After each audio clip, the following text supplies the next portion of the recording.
Welcome, Bastronauts. This is Teal's Bass Galaxy, an endless dimension of fishing legends and degenerates connecting through raw, real, in-person conversations and stories. No, this is not your average fishing podcast. There's no rules. There's no limits. 3, 2, 1, blast off.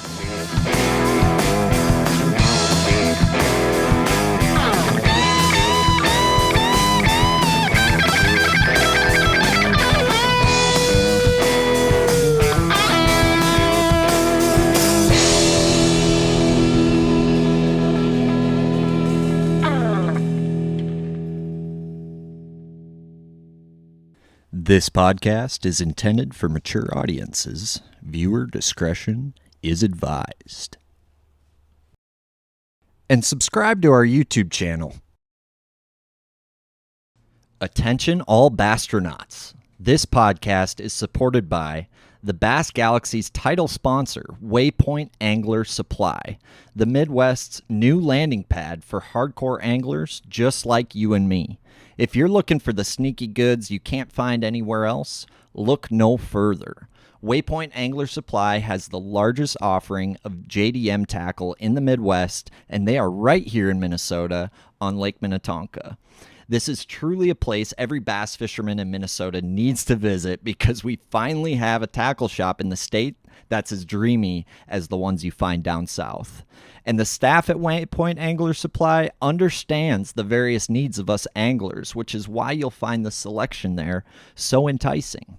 Ross and the folks at Waypoint Angler Supply are passionate about carrying the right stuff, providing an authentic customer experience, and they listen to the anglers. And it doesn't end at JDM baits. They stock all the top U.S. brands, as well as local Minnesota brands like Vocelka Fishing and Customs, Arsenal Fishing, Bait Lab Custom Swim Baits, All Terrain Tackle, Bagley Northland, Outcast Tackle, and more.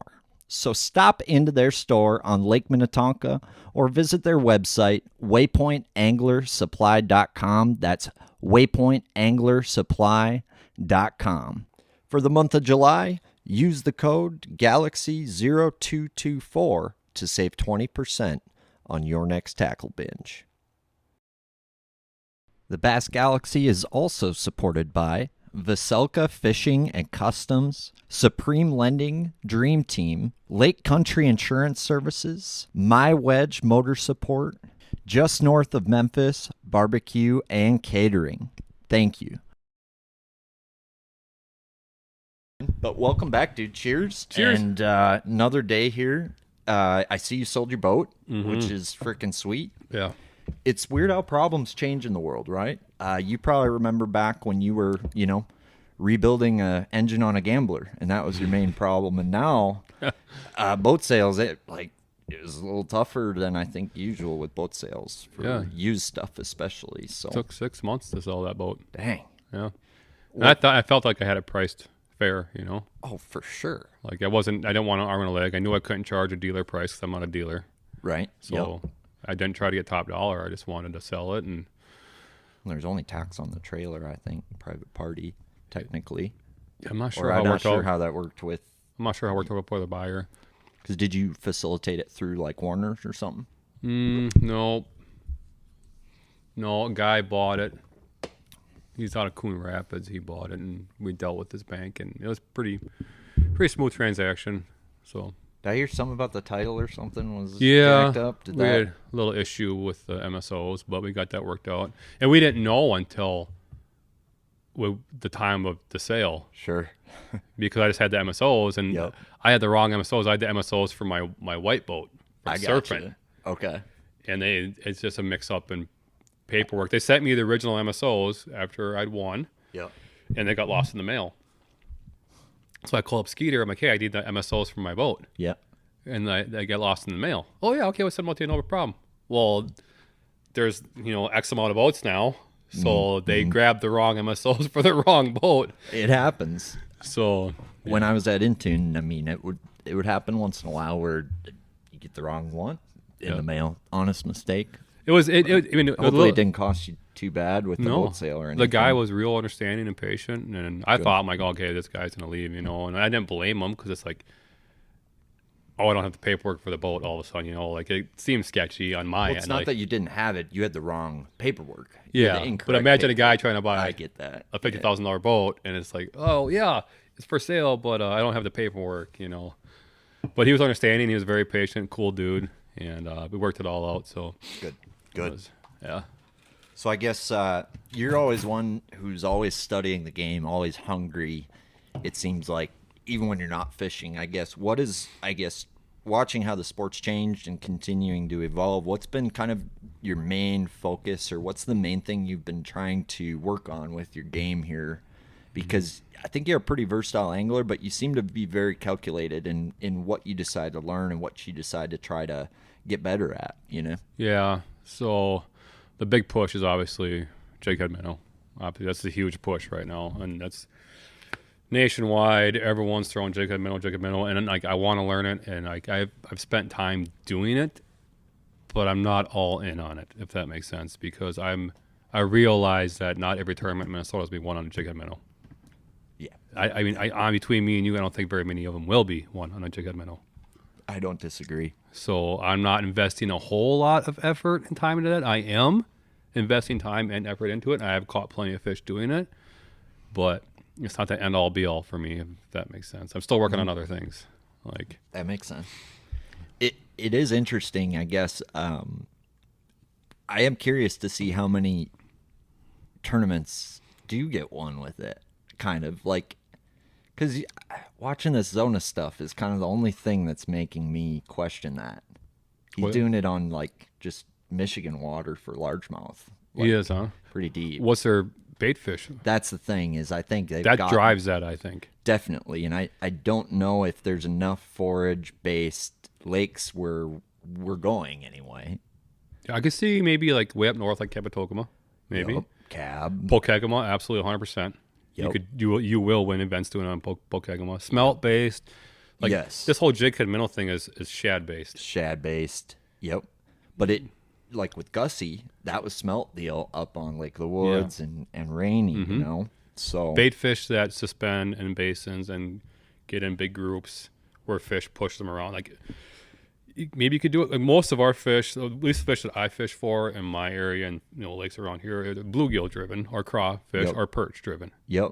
And I guess I don't know enough about perch to know whether they do that a lot. They're bottom fish. They seem to be more bottom oriented fish, right? Shiners would be, I think, the only maybe thing they would go out and chase. Like Tonka's got them little tiny minnows. It seems like you ever go to like the main lake of Tonka. Yeah. I feel like there might be something to be had on Smallmouth Tonka. probably. Yeah. That's probably where the smallmouth go. Just disappear. I know. I'd be really curious. I haven't had the time to spend, but I've always been curious if a guy could just spend 2 weeks just doing that, if you could figure something out. So I got a lake around my house. I'm not gonna name lakes, but like you can go out there and you can catch bass at will, right? So I waited till the lakes cleared up in the fall. Our lakes clear up; they get crystal clear, and then these fish tend to push deeper, and the bluegills tend to school up and suspend, like they're getting ready for winter ice fishing, out in the basins and stuff like that.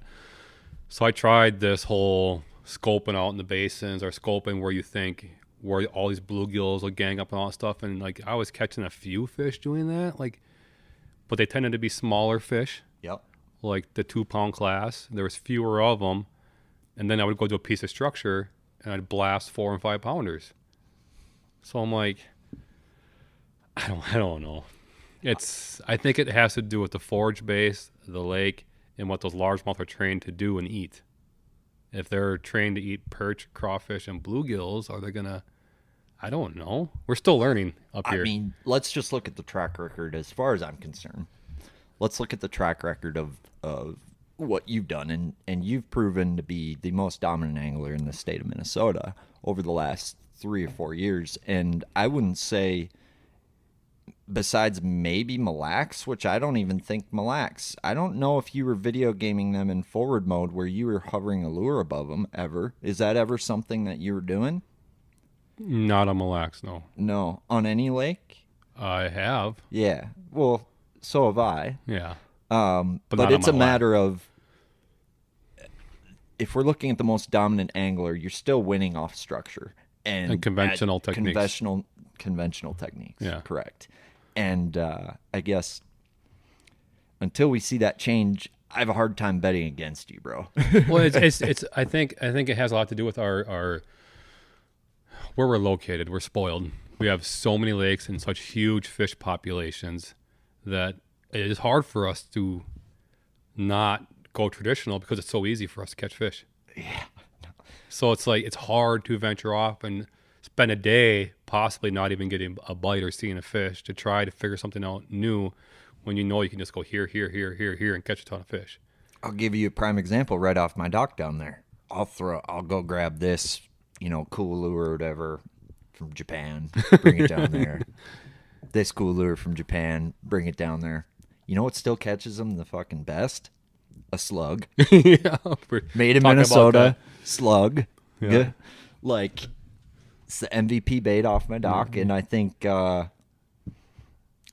it's hard to keep a different bait in your hand if you're jacking them on something else. Mm-hmm. I had a conversation on the way up here with one of my friends, Clayton Store, and he fishes Champions Tour, and we were talking about this whole JDM stuff and all this stuff, and it's like, yeah, I was big into JDM like 10 years ago, 12 years ago, when it wasn't really a thing, and now it's like a trend.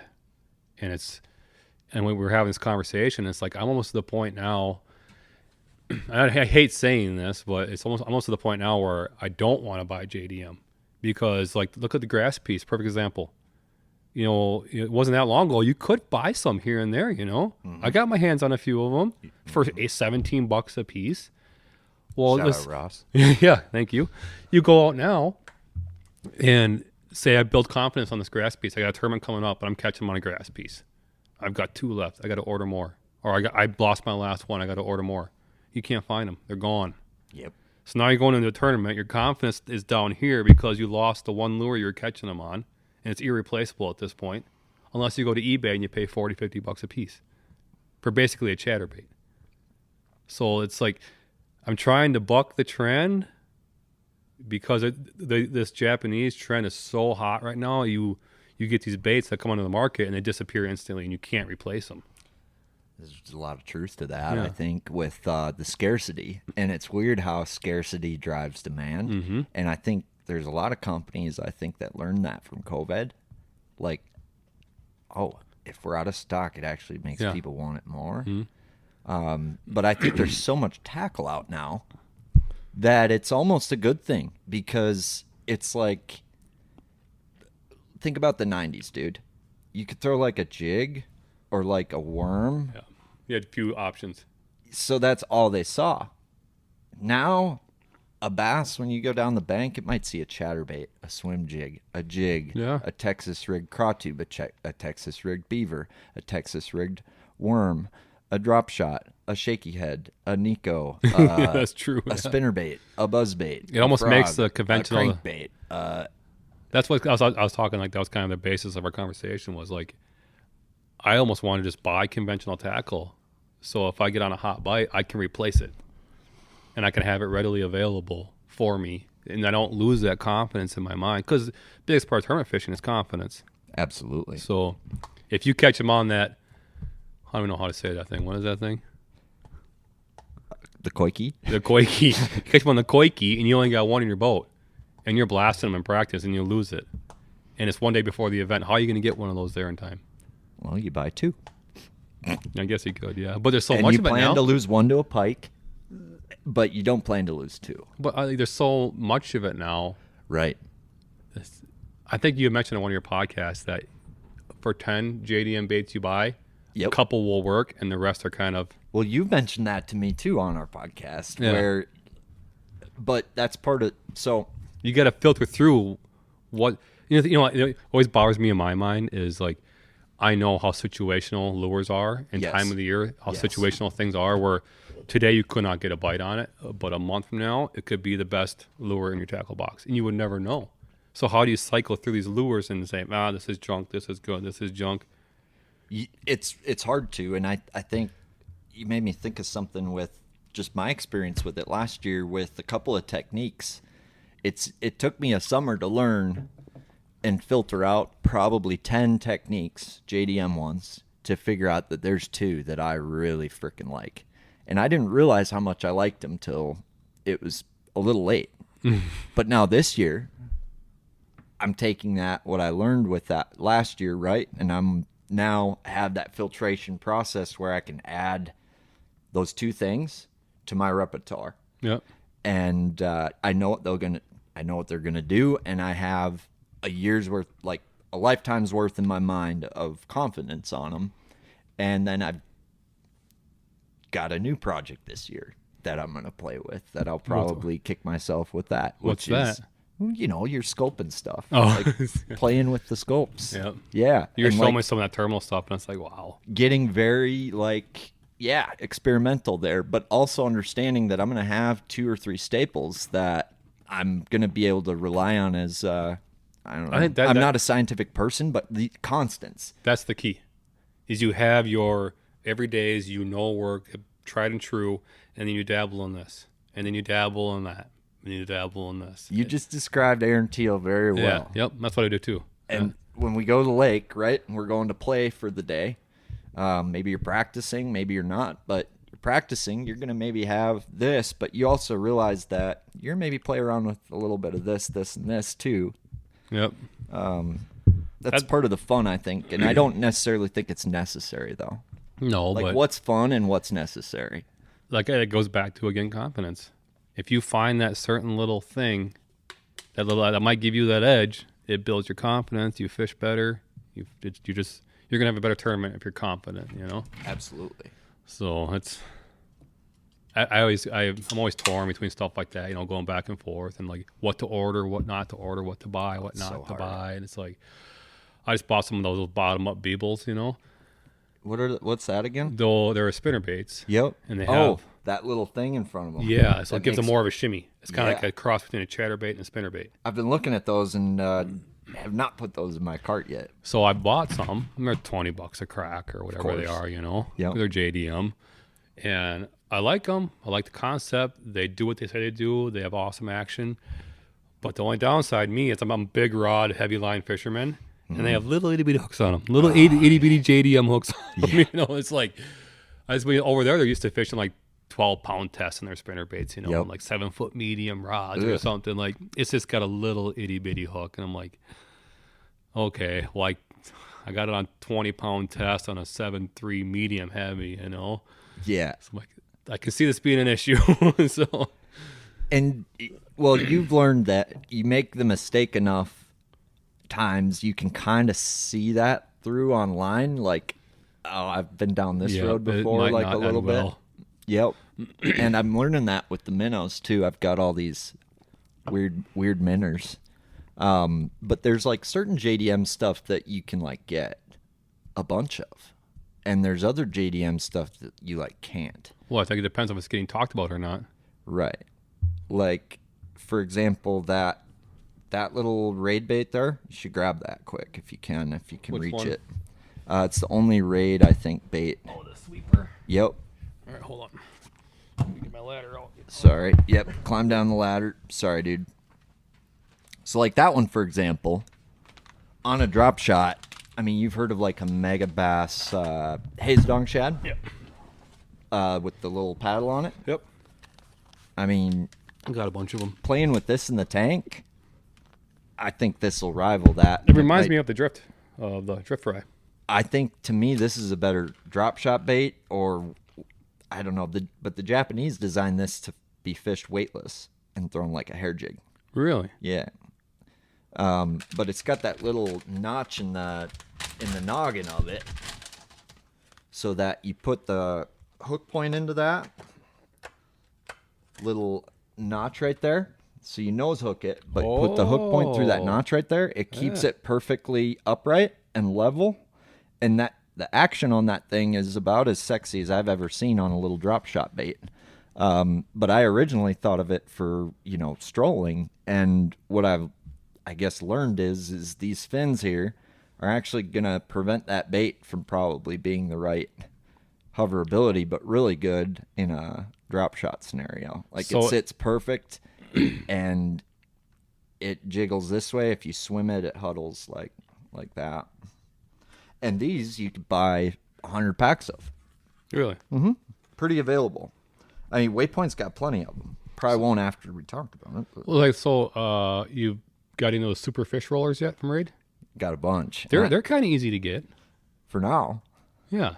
So as long as you get a bunch when you can, But I it won't got, be an issue. I ordered some. They were readily available. Mm-hmm. I think that's going to be... So the Sakamata shad was readily available for Yeah, that's true. 4 years. Yeah. So, like, there's certain JDM techniques that it seems like you can get a bunch of, but there's always timing involved, like, with that. So what's interesting is that Sakamata shad, I think I got a bunch of those way before it was, like, cool, or way before I even knew what to do with them. Ben at the Hookup Tackle was talking about them all the time on his videos. Sakamata shad, Sakamata shad, Sakamata shad. And then Musa came out on Bass Live where Koyo. Was using one. And now you can't find them. Same with the drift fry. So it seems like if Taku Ito wins a tournament or Kyoya wins a tournament, you ain't going to get none of that. Yeah.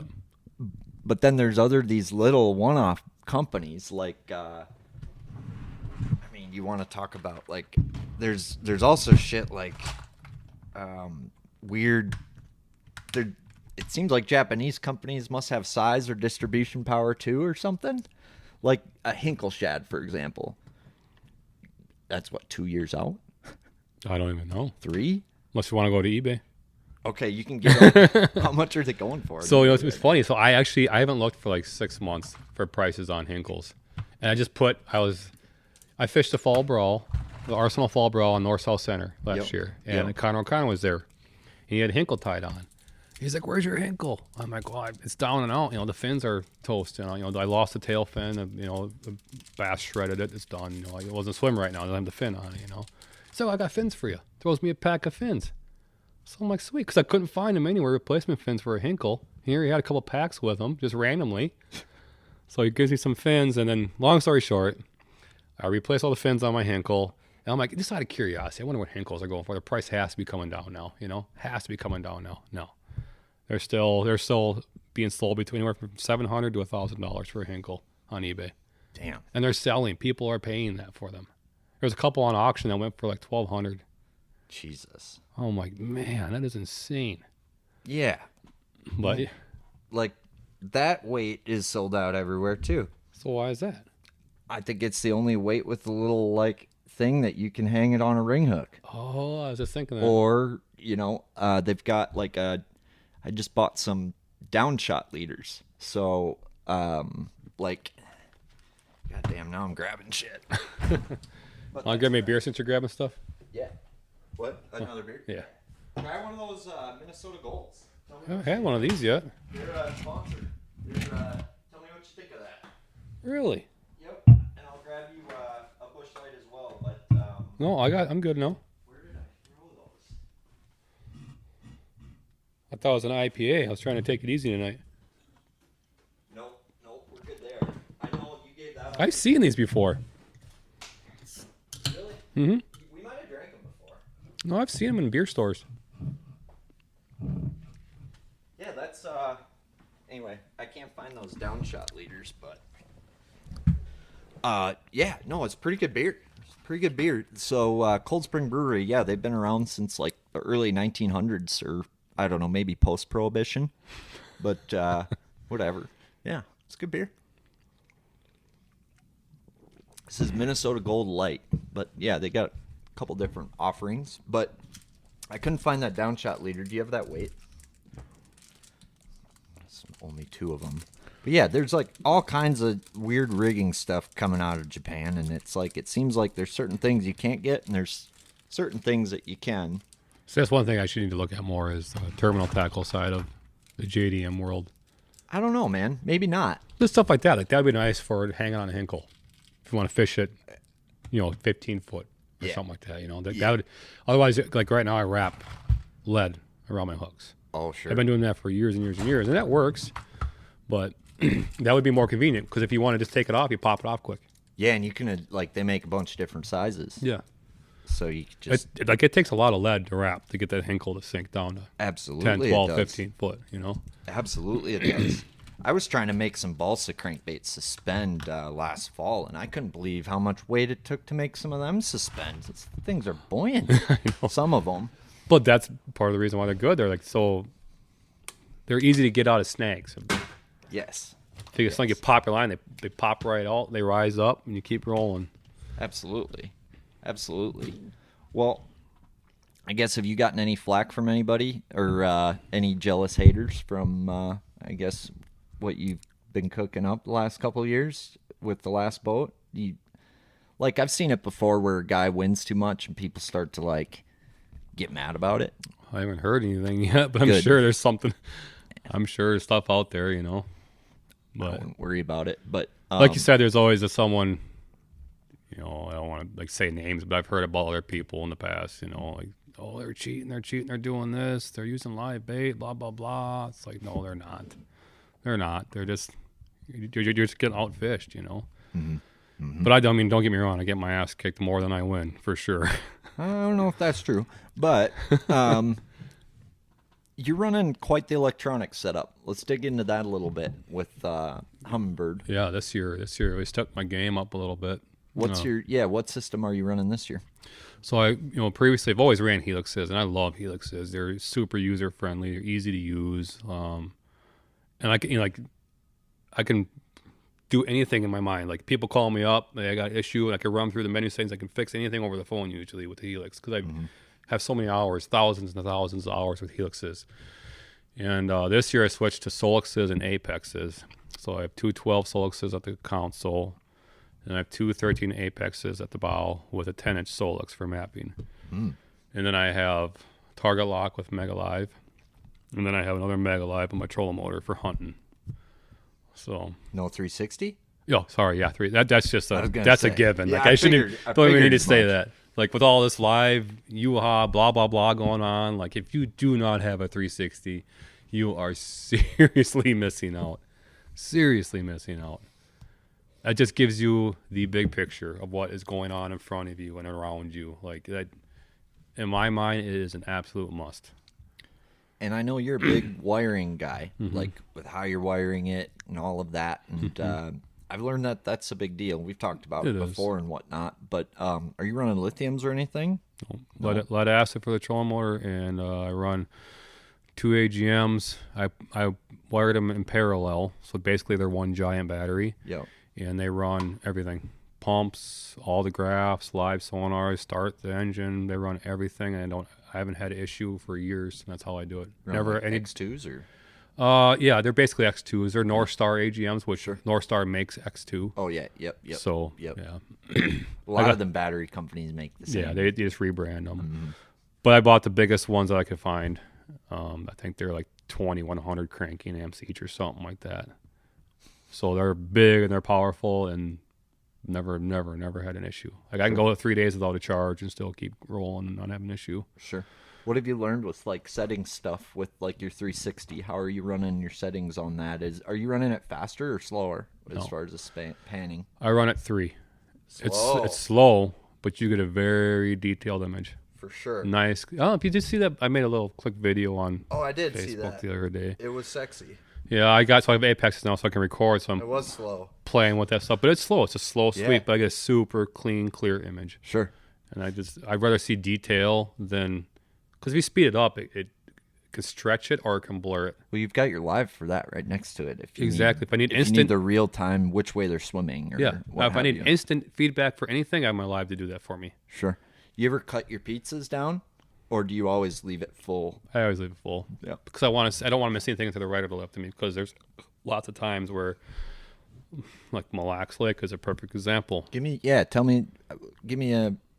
dig into that a little bit. The 100%, the 360 is why I won that Mille Lacs event and won that boat. Oh, yeah. 100%. There was a boulder that was like 80 feet out, just getting ready to leave our fishing. It made a sweep. I was just coming around this rock reef. It made like a 90-degree bend. I was coming around the right side or whatever side of that reef, and I was just getting ready to pull the troll up and leave, and the 360 made a sweep, and I seen a boulder out like 80 feet out to the right of me. Mm-hmm. I'm like, well, I'm close enough. There's a boulder out in some sand by itself, Yeah. I gotta throw at that. For sure. And I never knew that boulder was there. I practiced that place, never seen it, didn't know. I never knew it was there. I made a It's been confirmed. Aliens from another planet have landed on Earth. Sources say there's been 2 confirmed landing points for these extraterrestrial beings, one being Japan, and also, unexpectedly, in Minnesota at Waypoint Angler Supply, a local tackle shop on Lake Minnetonka. With the ever-expanding universe, it's no surprise that there are other planets out there that also share our love for the sport of bass fishing. And to Earth's surprise, this latest visit came from extraterrestrial fishermen light years away and many innovations ahead when it comes to fishing equipment. Some hypothesize these beings came from the planet of Naboo, matching up with Mayan folklore dating back thousands of years with fishing equipment ahead of their time. It has been confirmed they left things never seen before by an Earth-born bass. Waypoint Angler Supply is the premier space station in the bass galaxy and has tackle that could previously only be found in Japan or the planet of Naboo. The Waypoint ship is full, but we don't know when the astronauts from Naboo will be back. So hurry in to Waypoint Angler Supply today and stock up on that Area 51 Planet of Naboo JDM good before your buddy is whooping that sweet ass of yours. Stop into their store on Lake Minnetonka or visit their website, waypointanglersupply.com. That's waypointanglersupply.com. Use the code Galaxy0224 to save 20% on your next tackle binge. Hello, Bastronauts. Introducing the new demo program from Vocelka Fishing and Customs. That's right, you can try a rod before you buy it. If you're fishing the Team Trail or the Champions Tour this upcoming season, you're eligible for this. There's no down payment, there's no upfront purchase required. Just contact Mr. Vocelka before the event. And let's say you want to try a new hair jig rod out for Okoboji or Mille Lacs, or you need a new tube rod going into a smallmouth event, contact Mr. Vocelka ahead of time and you can actually try that rod out and practice before you buy it. You have to return it before tournament day though, unless you're going to buy it, because these things are weapons. They're absolute weapons. So that's the new demo program from Vocelka Fishing and Customs. Contact Dane today and schedule the finest rod using experience north of the Mason-Dixon. Passed at it. Long story short, that was my entire tournament. Yeah. So it's like, and there's so many situations like that that have happened over the years with me. That's why I will always run a 360. Always. There's some to that 360, and I guess I have to choose my battles. But I'm curious. Have they announced where Media Day is going to be this year for Champions Tour? Mille Lacs. Mille Lacs again? Mm-hmm. Cool. Well, I blasted them last year on that thing. I know. You were there. I know. I stole your rod for the day. I know you did. You stole my Vocelka hair rod for the day. Yep. This is my first time playing with these jigs, so I'm excited to throw them. But they do seem to do a really good job. Biggest thing seems to be the hook on them. I was just going to ask you, what's your biggest beef with marabou jigs? The hook. And I tie hook. my own, and I'm going to run these this year because tying them is a pain in the ass. But I was always very particular when I would tie them. I would have to call the Canadians and get that that B jig in the past. But now Northland is working with Gussie, so everything I used to have to buy from Canada is now like, you can get 100 packs of it now. I think years prior, I used to get some from Hayden. He used to tie some, didn't he? Mm-hmm. Yeah. Mm-hmm. Had some parking lot deals go down where I got some from Hayden in the past. I think I taught Hayden how to tie. He might have taught himself. I can't remember, but yeah, he's good at tying them. But so I don't have a ton of experience with hair for smallmouth because, obviously where I live, we don't have any smallies. But the experience I do have, my biggest beef with marabou jigs or hair jigs is the hooks. Yeah. Like, I like to lean on fish. I want to control my fish. And I've bent so many hooks out, or you roll the tips or all that stuff. And finally, Northland come out with that one. And it's got a nice gummy hook in it. It's small, but it's stout. Yep. So you can lean on them. You can put pressure on them, and you're not going to bend them out. No, that's a good one. And it seems like that flatter head versus like a ball head, it seems to catch more water and allows you to like reel it back a touch slower as well. But we went. So like you said, we were at Mille Lacs last year for the media day, and I had just a handful of them because they're still prototypes kind of basically back then. And I bet you I caught, I don't even know how many, probably 40 that day. I think I lost one fish out of the 40. So I was sold. I'm like, okay, that's all I needed to see. that's what's up, dude. I forget it because you were having a tough time casting them, right? Yeah. Yeah. Yeah, I had a little 7-foot rod, and they don't go very far when they're 16th ounce. I think it was you, me, and Dane. We were, I think, sitting on a reef outside of Isle, I think. I came and harassed you guys, and Yeah. I said, give me that rod. I got to try it. I think he finally got some back in stock now, but that thing's been selling like hotcakes. I stole Dane's. He let me use it for a while, and then I took yours. Yeah, I can't remember if I gave you my reel or rod and reel. Rod and reel. Yeah, and then I disappeared for like 4 hours. Yep. That was a beautiful thing. Oh, that was a blast. It's a beautiful thing. That rod is crazy. He's got guys in New York buying it now. Oh, I believe it. Yeah. I believe it.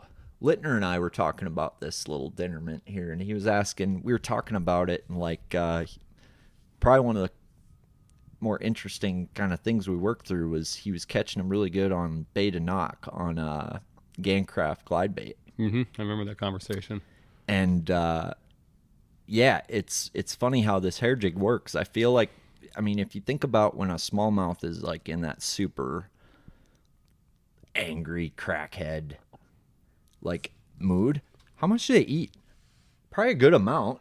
Are you telling me? Like, I don't. I'm I bet still they like eat, I know about this much I think about they smallmouth. eat a good amount. So like, if you're casting at a smallmouth that just ate a bunch, I think about.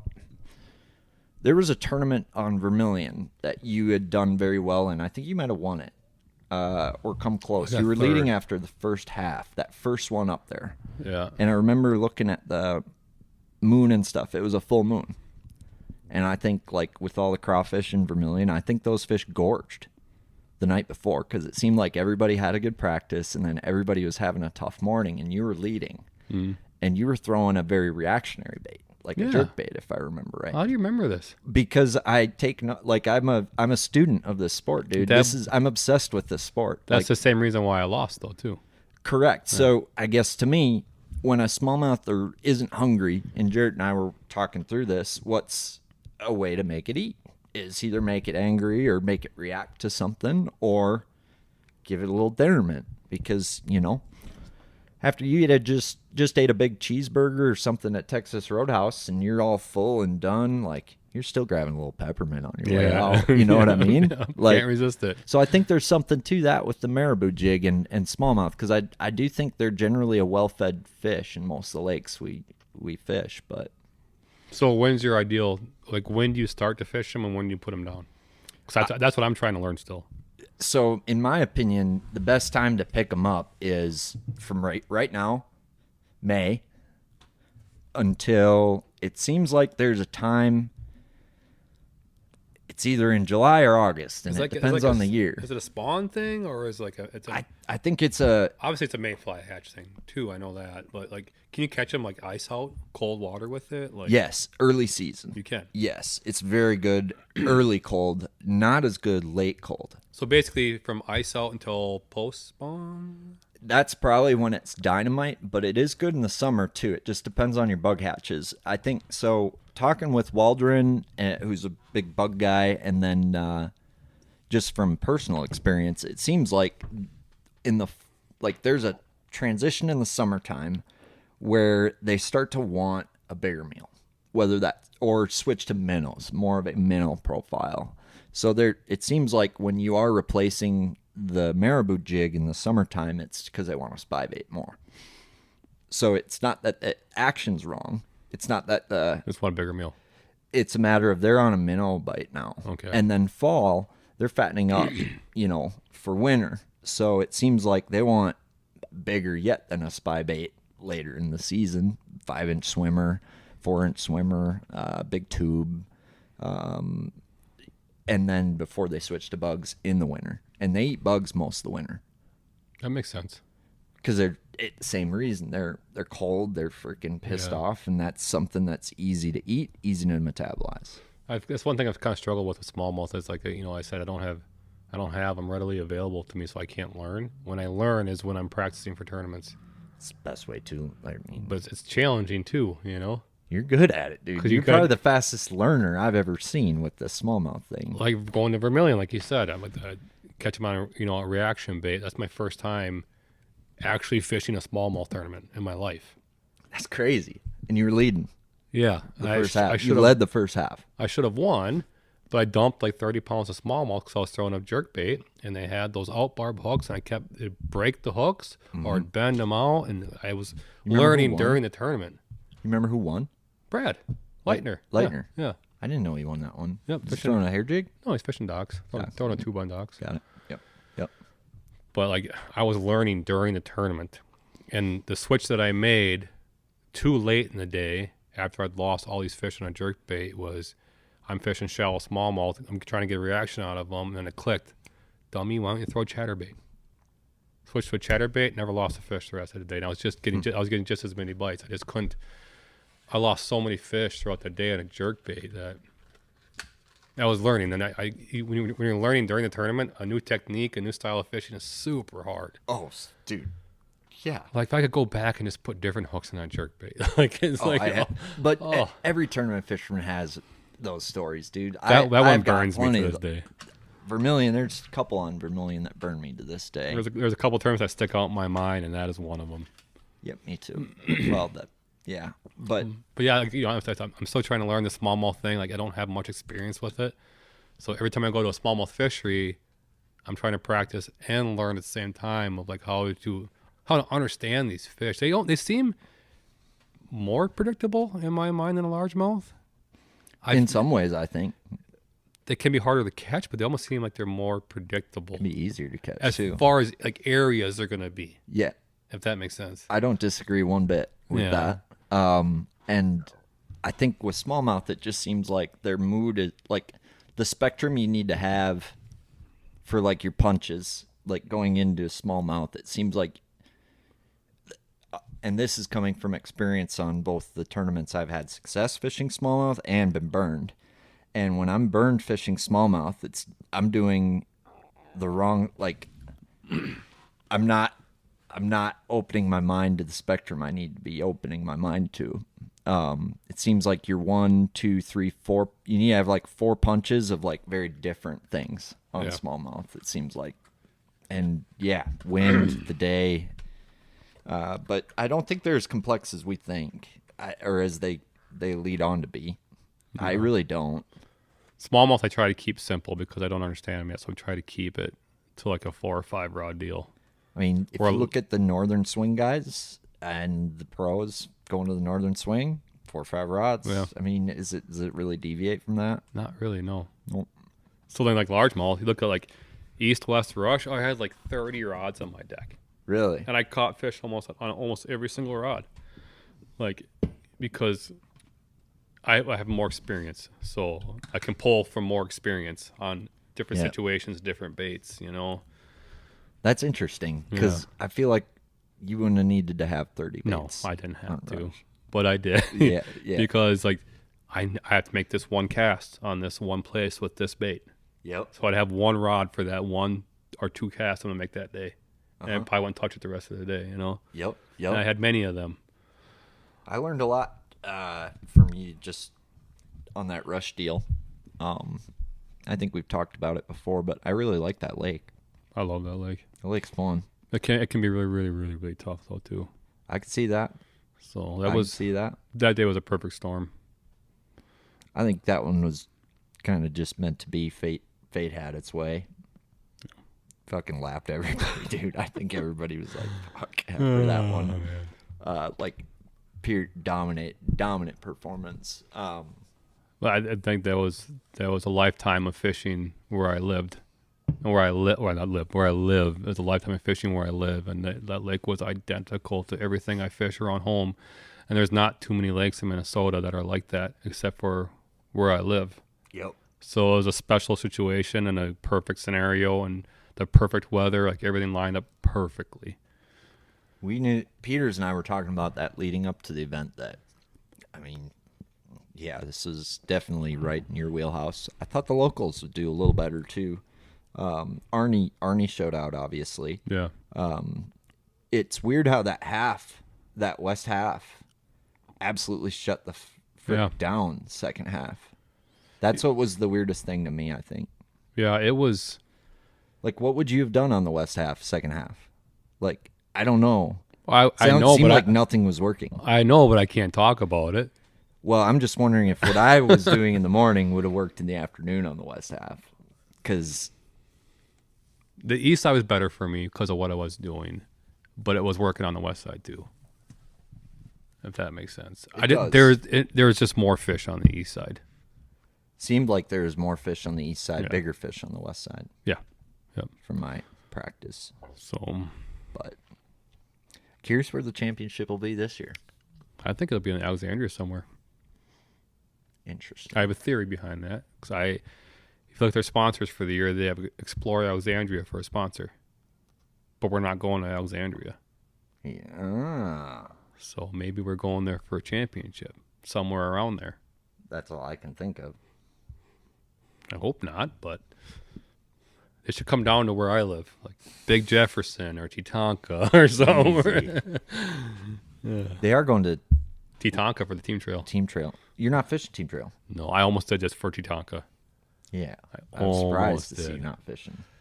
but I'm gonna go on record and say if I got a couple of buddies that are fishing team trail, Michael Mertens and Travis Kimbrough, if they make the TOC, that's gonna be a bad deal. Yeah. Yeah. Those guys dominate out there consistently. You mentioned that before.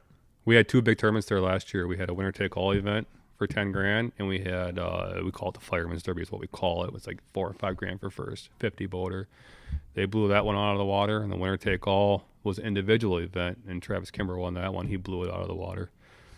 So they'll be, if they make the TOC, there'll be guys to watch out for sure. Yeah, absolutely. I've never been on Tatanka, but It's a diverse fishery. yeah. It's grimy, dirty, nasty, east-west rush fishing. Not many bites, quality. I don't feel like east-west rush showed its quality either that day. Like it showed numbers, but it didn't show quality. I don't disagree. I thought I was going to bust them better than I did. Yeah, just the quality didn't really show up that day. It was a lot of smaller 2-pounders, but I thought I was going to bust a decent amount of big ones on that west side in the morning, and I knew I wasn't going to bust a bunch of big ones on the east side, but I thought I could catch more than I ended up catching on the east side, but the west side was awful to me. I like this. I haven't fished it like a whole lot though either. I fished 2 fall brawls out there, I think. So for each fall brawl, I put a day of practice in and then fished the tournament. So before the championship, I guess I had 4 days on that body of water. So I guess I was still kind of learning the lake too, but yeah, it seems like it can be real super hit or miss out there. Yeah. Like one day is good, next day sucks. One day is good, next day sucks. And that's kind of like our fisheries back home. But, Really? Yeah. Like I fished a tournament yesterday down in Iowa. It's not a home lake. I'd been there once in my life, and that was like in March, and it was snowing. And the water was like 39 degrees and blowing 30 miles an hour, and I never had a bite. But it's just a shallow, dirty fishery, and it's traditionally, from looking at the weights and tournament results, it's a slugfest. You know, like 24 pounds, 23 pounds. Everyone's cracking 6-pounders. Like this huge bags coming in yesterday. I think there was 2 limits weight in the tournament. Like it was horrible. Yeah. But that's why those shallow, dirty lakes can get. They can get that way. They can just get their boom or bust a lot of times. Right. How do you fish them when they get grimy like that? What do you do? And I guess how do you? Let's look for something off the beaten path. Gotcha. Stay away from people and pressure. You think that's a big reason why they fish shitty?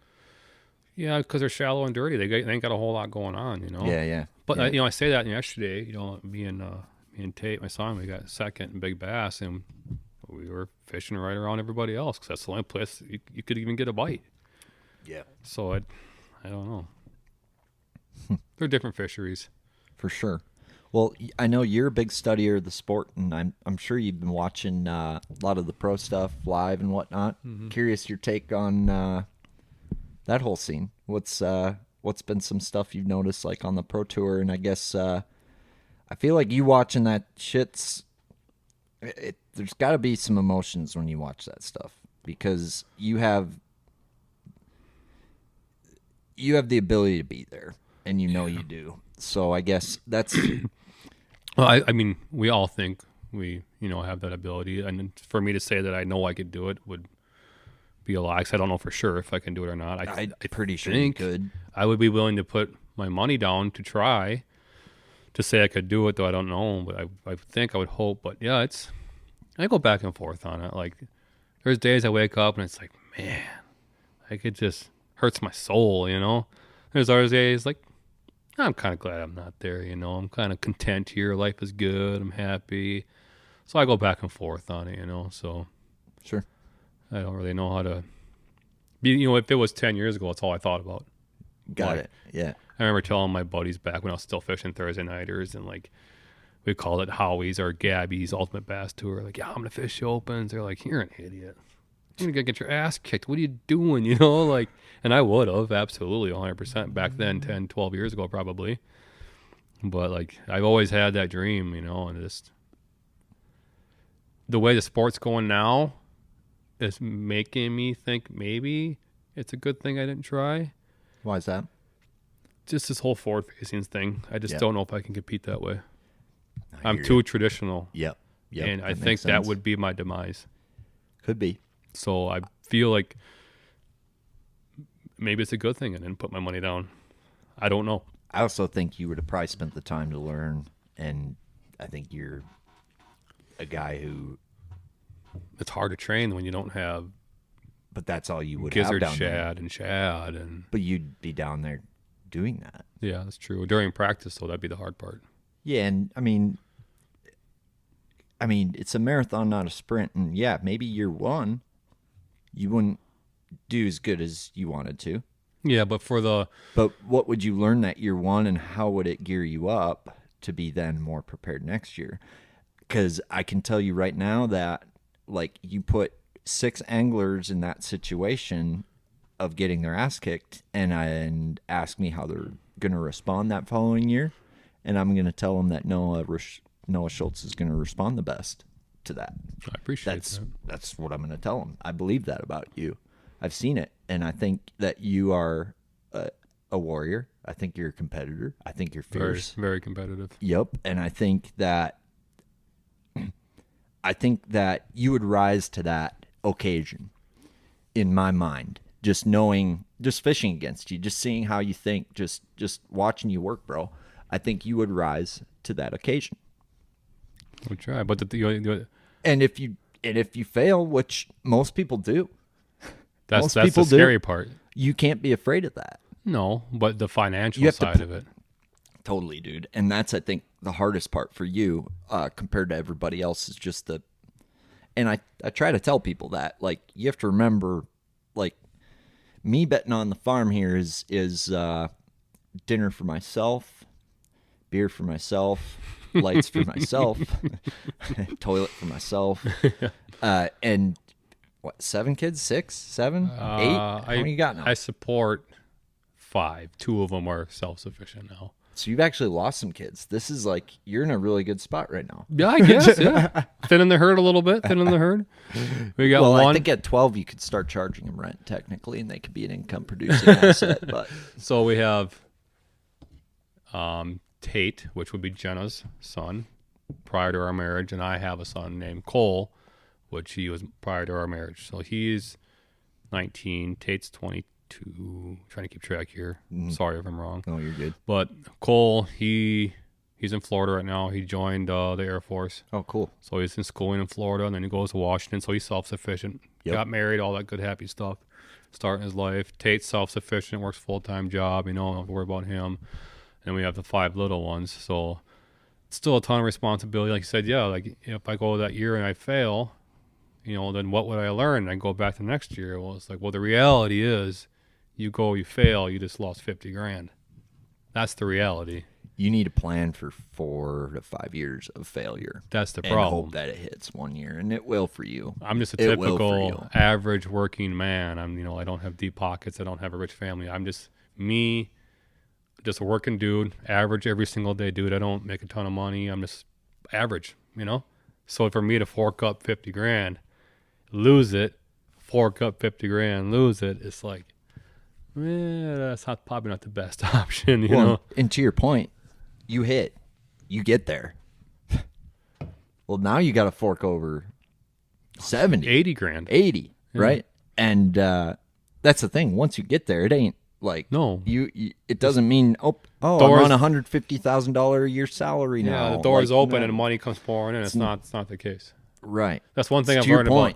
I've learned a lot about sponsors in the last few years is people think you catch bass or whatever, sponsors come running. They don't. Like, there has to be a value there. Just because you make the elites doesn't make you worth $200,000, you know? Right. You have to have value still. Yes. If you don't have value, if they don't see a return on their investment, they're not going to invest. Right.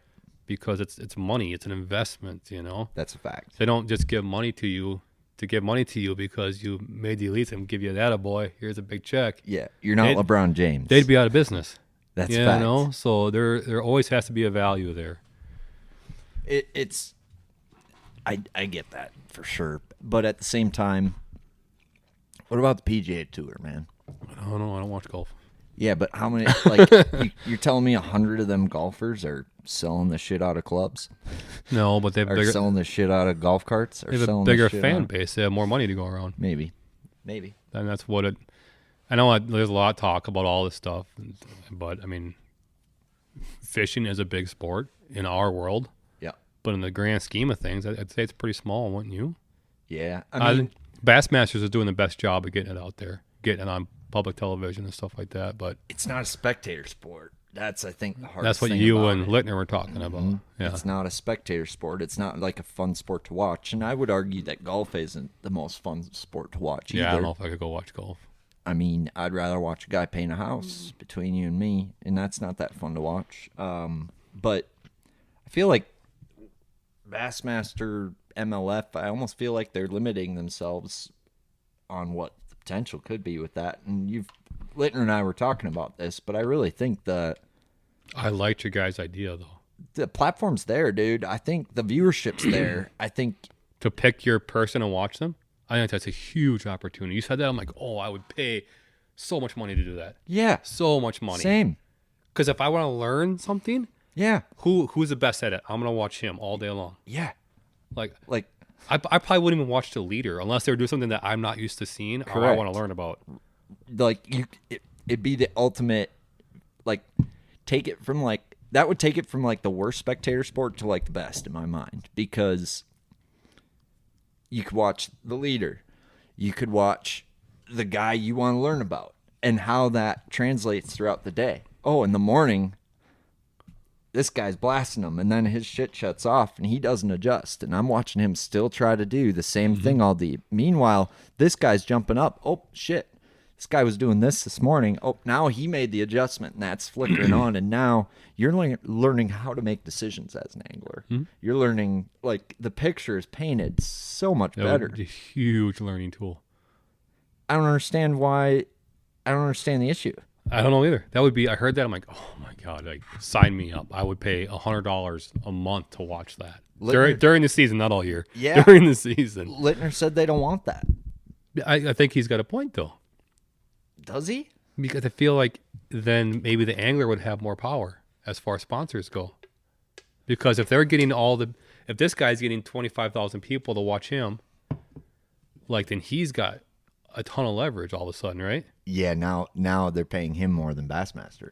So I can see the issue. But that's why I think Bassmaster needs to take control of it, and it needs to be Bassmaster's streaming platform and their system. Because then they can put their sponsors overlaying it. Let's say you can only, like, unless you have a premium membership, you can only pick 3 boxes instead of 4. And the 4th one is all of Bassmaster's sponsors the entire time, or whatever. Like, being that if they control the stream, they can control at least making sure their sponsors are fulfilled. And what it's going to create is the viewership's going to rise, the cream's going to rise to the top for viewership. And then Bassmaster can capitalize on Milliken's viewership, even though Milliken ain't in the top 10. Now, all of Milliken's viewers are watching Bassmaster. The guys that would click out because he fell out of the top 10, now he's not live. Correct. They're still going to be there because they can still watch him. You will have more people tuning in total. Most tournament anglers and guides are not covered fully or properly. Most insurance policies don't cover exposure due to tournaments and guiding. Taking the chance of using the wrong insurance gives the insurance company an out when settling a claim. How will the insurance company know that you're fishing tournaments or guiding? Well, social media is their number one resource. And guess what? They use it. Lake Country Insurance offers one of the only products that can cover both tournament and guiding use in your vessel. Anglers don't seem to hesitate spending $50,000 to $100,000 for a boat. Why risk that large asset, all because you wanted to save a few extra shekels? Are you nuts? Call the folks at Lake Country Insurance today and make sure you have the proper coverage for your boat before the unexpected happens. Call 612-285-3113 today or visit their website, lcisagency.com. That's lcisagency.com. Do you trailer your big outboard? Then you need the MyWedge motor support. MyWedge keeps even the heaviest motors safe and secure on the trailer. And talk about easy. Up with the motor, on with the MyWedge, back down, ready to roll. And MyWedge is built to last. It won't rot, it won't split, it won't fail. Guaranteed. Pop on MyWedge centering clips for lateral stability and you're good to go. MyWedge, security in a snap. To order yours, go to mywedge.com. Based on, the guys want to watch Bob Downey or Fighter all day. How many anglers that you actually want to watch don't have a camera? Almost always. Almost always. Yeah. Exactly. Mm-hmm. Yeah. And I think they could, dude, it's there. It's all there. So awesome. It's all there. I don't understand the issue. I imagine there's a ton of logistics involved too. The issue is coverage and cameras. And that whole thing. Isn't there like something called Twitch or something? Starlink? Or Twitch? Twitch? Oh, is that like... So that's, I think, where Littner was coming up. Isn't it like an online streaming service for gamers or something like that? Yeah, So I'm glad you brought this up because the way I think Littner and I were on a little different imagination process on how it would look. In his mind, I think they were saying that you can't stream your own stuff, which would be Twitch. So the anglers right now, the Elite Series anglers, if they wanted to, could make like a Twitch account. They could do that. And they could all do their own live streams, but I don't think they're allowed to do that. And that makes sense to an extent. But if Bassmaster did it, they could control the content. If they made their own, yes. Because Twitch you can have interaction there, right? Yeah, and to me, if I'm a pro angler, I'm going to be trying to do that. If you're a pro angler, that's smart. I don't know if we're allowed to do it for Champions Tour, but it'd be interesting. See, the gray area would be, I think you guys brought it up. I can't remember if you brought it up or not, but the gray area would be like if there could be communication, there could be somebody watching your live and say, hey, by that house over there, type it in their chat, hey, by the house over there, there's a sunken dock or, whatever, That makes a lot of sense if it's a third-party streaming platform like Twitch or something. Yep. Cool. No, that was Rich. Oh, yeah. You're talking about Yeah. What were you guys talking about? I forget. There was I cannot remember. Cool. You talked about running a live during a tournament, and he brought up he would be worried about an information thing there. Mm-hmm. That's what it was. Yeah. Well, which, by the way, that was an awesome podcast. By the way, it was. Yeah, he's a good dude. We just nerded it. Yeah, it's like when you get those hardcore bastard nerds, it's like talking to you. You just kind of nerd out till you're done. And, he's a good dude. Yeah, the live streaming thing is interesting. I still learn a lot from live. Yeah, I know. I find myself watching live mix a lot Mm-hmm. because like then you can focus on that. It's not the angler you might want to watch, but you can just watch him without like the cuts and the commentary. Like you could actually just watch a guy go through the processes, if that makes sense. I used to watch live mix a lot more than I do now. But I used to watch live mix a lot. Like that's all I would watch for years. I really enjoyed when they overlaid like Robert Gee's screen. Oh my God, yeah. I wish they'd do that more. I understand pros not wanting it, but from a viewership experience, like Yeah. I enjoy watching people live. I want to see all the live Yeah. coverage that I can see. Yeah. I want to know what they're doing and how they're doing it. Everybody who says that Bassmaster Live isn't as fun to watch because they're scoping, it's because we can't see their scope. Yeah. If you can see their scope, it's now one of the best live viewing experiences. I agree because 100%.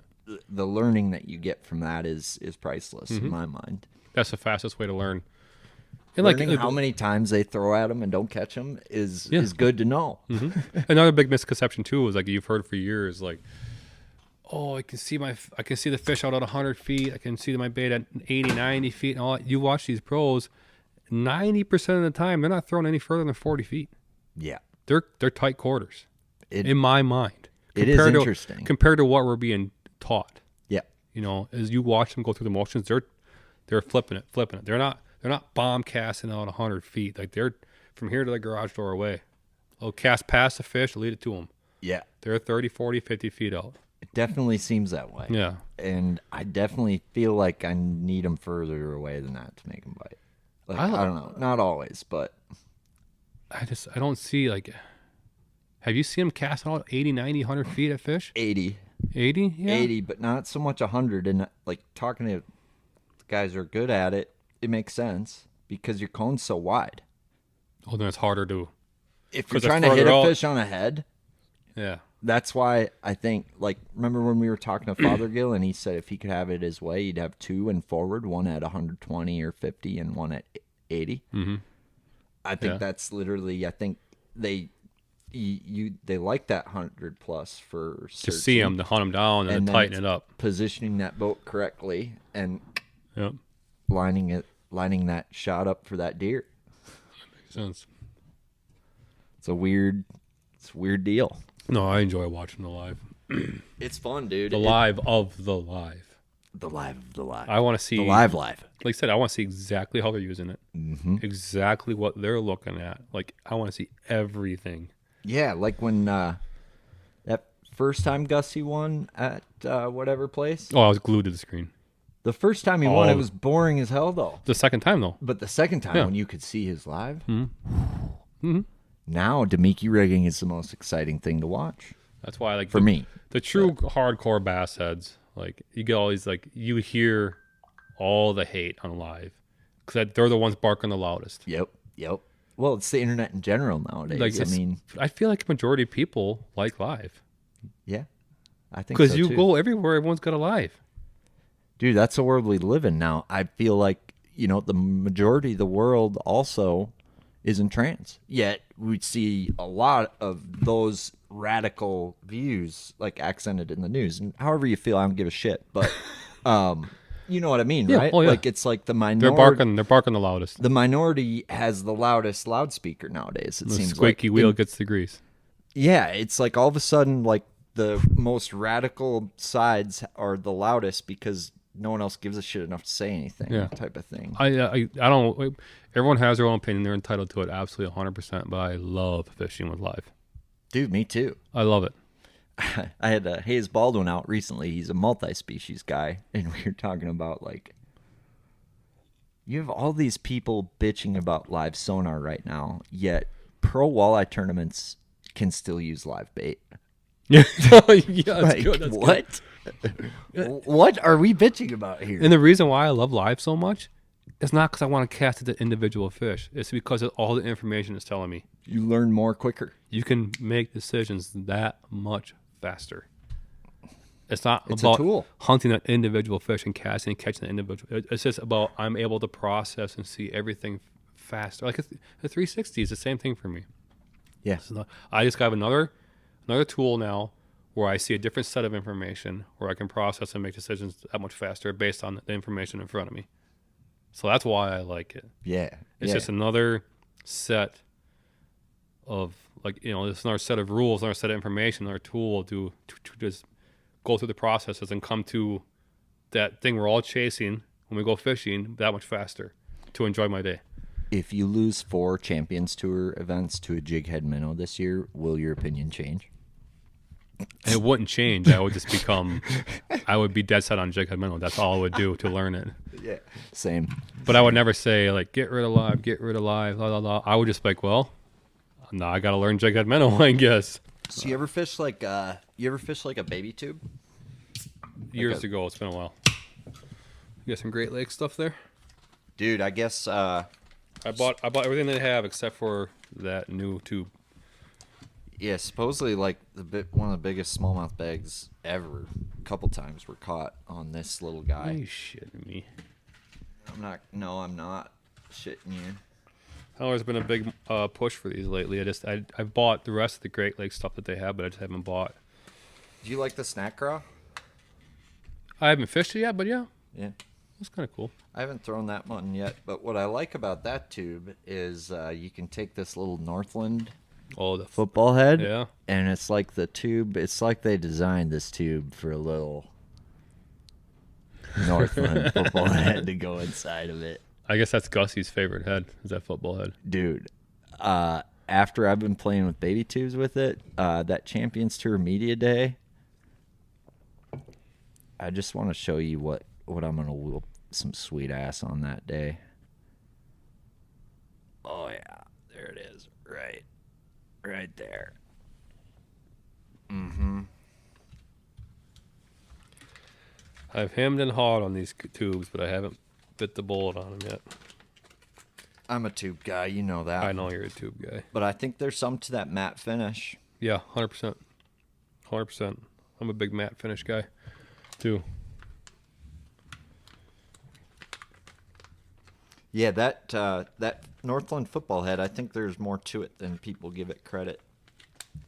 Same hook. That right hook. They got that right hook now. Like that Nedster? Yeah. That's so I've played with Neds over so many Neds over the years. So many Neds. And as I think there's been a handful of Neds that I've really liked. There's been the Outcast Perfect Ned. That's a good one. Z-Man, I think it's like the Pro or something like that they call it. One with the heavier hook. Heavier hook, yep.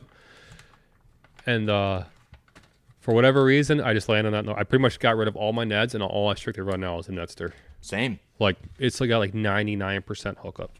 I don't know if I've ever lost a bass on one unless the hook was all jacked up from jacking too many bass. Like, I very rarely lose one on that Nedster. Very, very rarely. I'm curious, I've always had luck with the light of weight as possible for my Ned. I'm the same way. Okay. I'm the same. Like, I try to, like, with anything, I try to get away with the lightest weight as possible. Really? Yeah. Okay. I'm sure there's situations where you want a heavier, faster, like, reaction fall. But I don't know why. I just tend to go lighter if I can.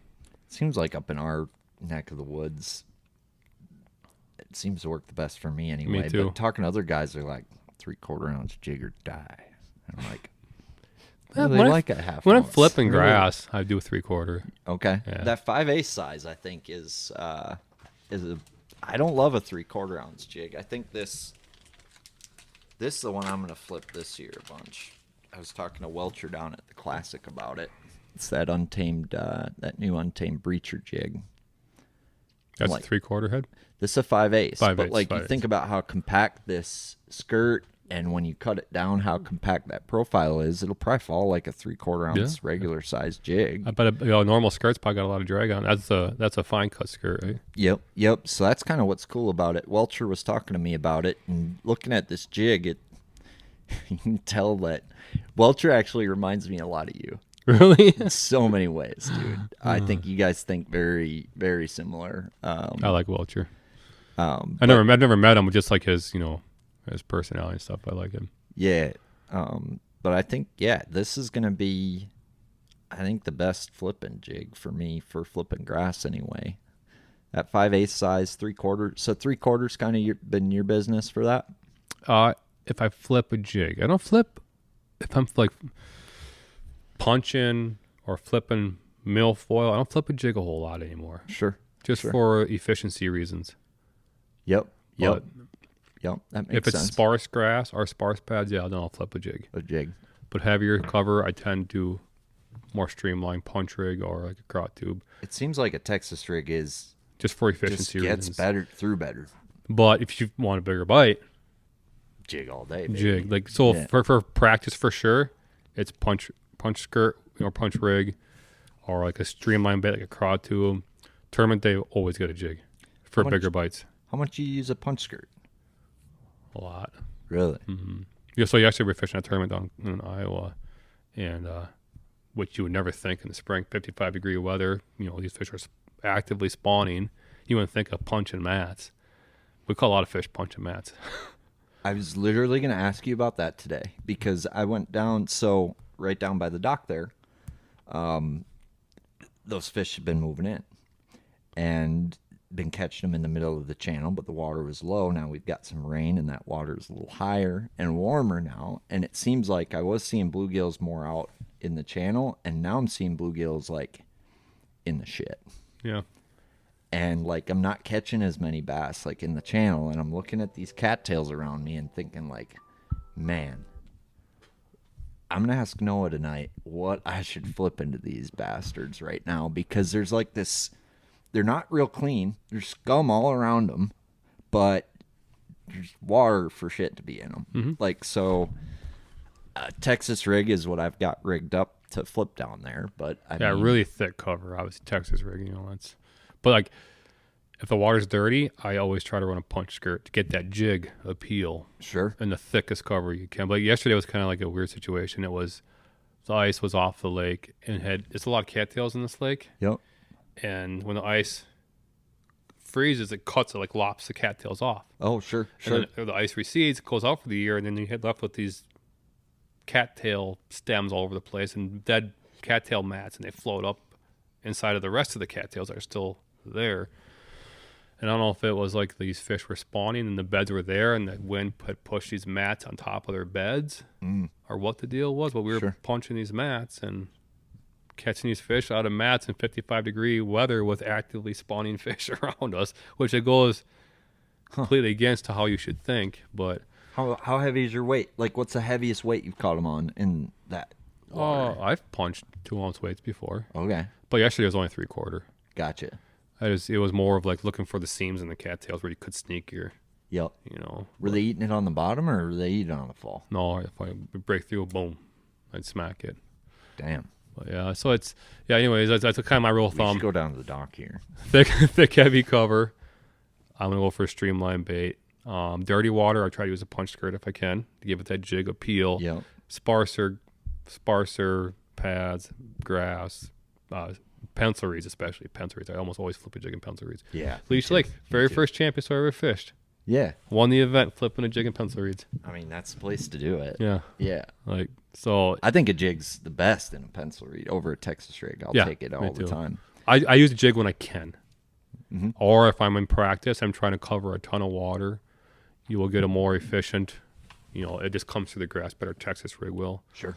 But big bites, you can't beat a jig. Ever. My opinion.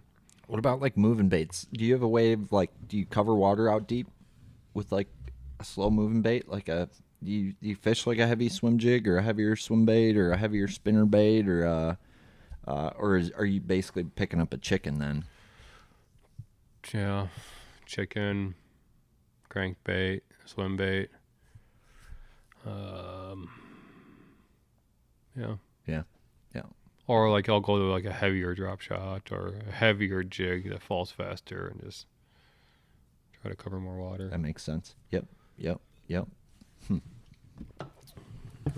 Like what's deep? Like 20 foot? 10 to 20. Yeah. Yeah. A good way to cover water is like a really heavy drop shot. I don't disagree with that. You cover water fast because it falls like a rock. Yeah. But then you get the action when it gets to the bottom that you want. Right. I think there's definitely something to that. Or like a heavy jig is a real good way to cover water too. Yep. What do you do? I know you like to fish chatterbait deep, don't you? Swim jig. Swim bait. I'm the worst swim jigger in the world. I've been playing with they make a 1/2 ounce in this swim jig. I've been playing with the 1/2 ounce swim jig. Yeah? And I've been liking that. Yeah. I got to get on my swim jig game. I'm horrible at swim jigging. No, you don't need to get on any game. You're doing just fine. Don't you worry about what you're A buddy doing. back home, I always give him a hard time. He likes to throw a Senko and a swim jig. It's like all he does, but man, does he win money. Yeah, I love both of those. I think those are, honestly, I think with a few things I learned last year, if you were to tell me I could only have 2 things, it would be a jig that I could swim or flip and a Senko. Like, They're money makers. I mean, everywhere you go. So you throw the untamed swim jig then, or what? Yeah, 1/2 ounce one. Got a big Yeah. hook in it? Yeah. Yeah. Yeah. Braid hook or fluoro hook? Braid hook. I fished on fluoro. Yeah. But, 18 pound. But, yeah. I don't think anyone's swimming a heavy jig out deep. I never even thought of that. How have you not thought of that? I don't know. I just despise swim jigs. Probably because I gotten beat by him so many times. I just refuse to pick it up. I'll show you that untamed tackle one after we're done. I almost don't even want to show it. They're at Waypoint, so guys can pick them up. But I'll show you it after I we're never done. even thought about that. Like especially like places like those grass fisheries. You could cover so much water out deep. Yeah, you just need that's the thing is there's not a lot of swim jig companies that make a head that stays down. No, they're all meant for light, shallow. 1/4 ounce, 3/8. Might find a half here and there, Yep. but you don't find any heavy swim jigs. Never. Untamed makes one. I'm happy to see Check that out. Yep. I'm gonna try that this year. You'll probably whoop my ass I'm with gonna try it, it on so gull. I'm gonna fucking eat my Imagine words the water. again. Imagine the water you cover on gull. I fucking hate talking to you sometimes, dude. Oh man. Yep, and just like that, Noah whoops a sweet ass with a swim jig. So, initial thoughts on the Raid Glide, on that Raid Okasana slide. Oh, I like it. I like the double hook. Yeah. That was my big beef, which is why I never really bought the flag Yep. because of a single hook, and I don't want to tie a hook on. Yep. I want it to be on there already, or have a good solution for that. But Totally. yeah, swim's good. Well, you're kind of like 100% hookup so far.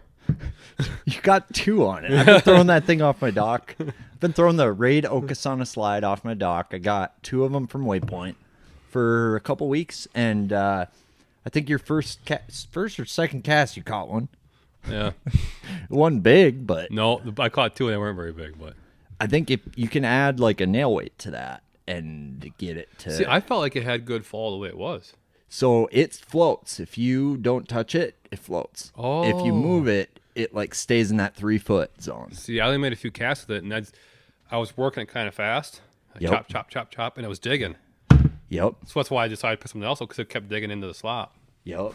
Yep. So that makes sense. If I would have known that, I could have just slowed down and it would stayed higher. Correct. But Yep. it likes to work itself down then. It does. Oh. Yeah, it's a really unique bait that way. I No, was that was- talking to Lightner about it. I guess Felix had it rigged up on the Classic. Like, think about floating docks. I was like just saying it'd be spots, like good skipping bait. skip the fuck out of it. Yeah. Yeah. So, I don't know. I just feel like it's the first glide bait I've picked up that I feel like could be a really good smallmouth bait. I feel like that would be a good. Is it expensive? $22. I feel like that would be a good glide bait for people that are wary if they should try to glide bait or not. Because it's affordable. Like me. And it's small. And Yep. it works. It works like a mid-sized glide. Like it's got real good glides and it's really easy to work. It's very easy to work. Yeah. It's like a Chad I felt like was pretty easy to work. Yeah. But talk to a glide snob like you, I'm not a guy snob. you were a glide snob in my mind compared to me. Tyler Moore is a glide snob. Glides. Got it. Got it. He is like, for our area, he's probably up here. And I am like down here. You see, that's actually a mid-sized Class A chopping bait, not a glide bait. He probably knows more about glide fishing than I'll ever. He's probably forgot more than I'll ever know. Yeah. Like, I think what I call a glide bait, you guys would consider chopping bait. Yeah. Yeah. It's like to me, a glide bait is like a Hinkle or depths or a There's got to be like a range. big glide. 26 inches is kind of like it's got to hit the 26-inch Yeah. threshold to be considered a true glide. Like that Okasana. Okasana slide. Okasana. That, to me, that's a chop. Yeah, That's like a cover glide. You want to fish Sure. it around cover. I feel like you want to fish it really fast in front of a smallmouth anywhere. Or that too, yeah. That's where I want to throw it. Like that to me, like first when I seen that, first thing in my mind was like, that would be awesome to skip under docks. Mm-hmm. That's the first thing that popped in my mind is cover, chop, chop, chop, chop, chop, chop, fast, keep it nice and tight. Yep. So- And it seems to stop and kind of sit, and it doesn't float up super fast. And it doesn't sink, Right. which would be amazing. Right. I want to get some of them. I'll be honest, I'm not like this hop on every glide bait train type of guy, but I did a little research on that one, and Waypoint got a bunch in. I'm like,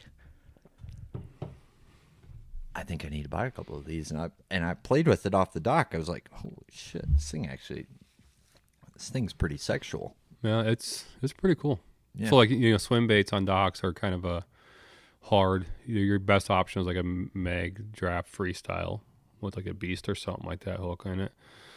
But your hanging trebles are best for the swipers.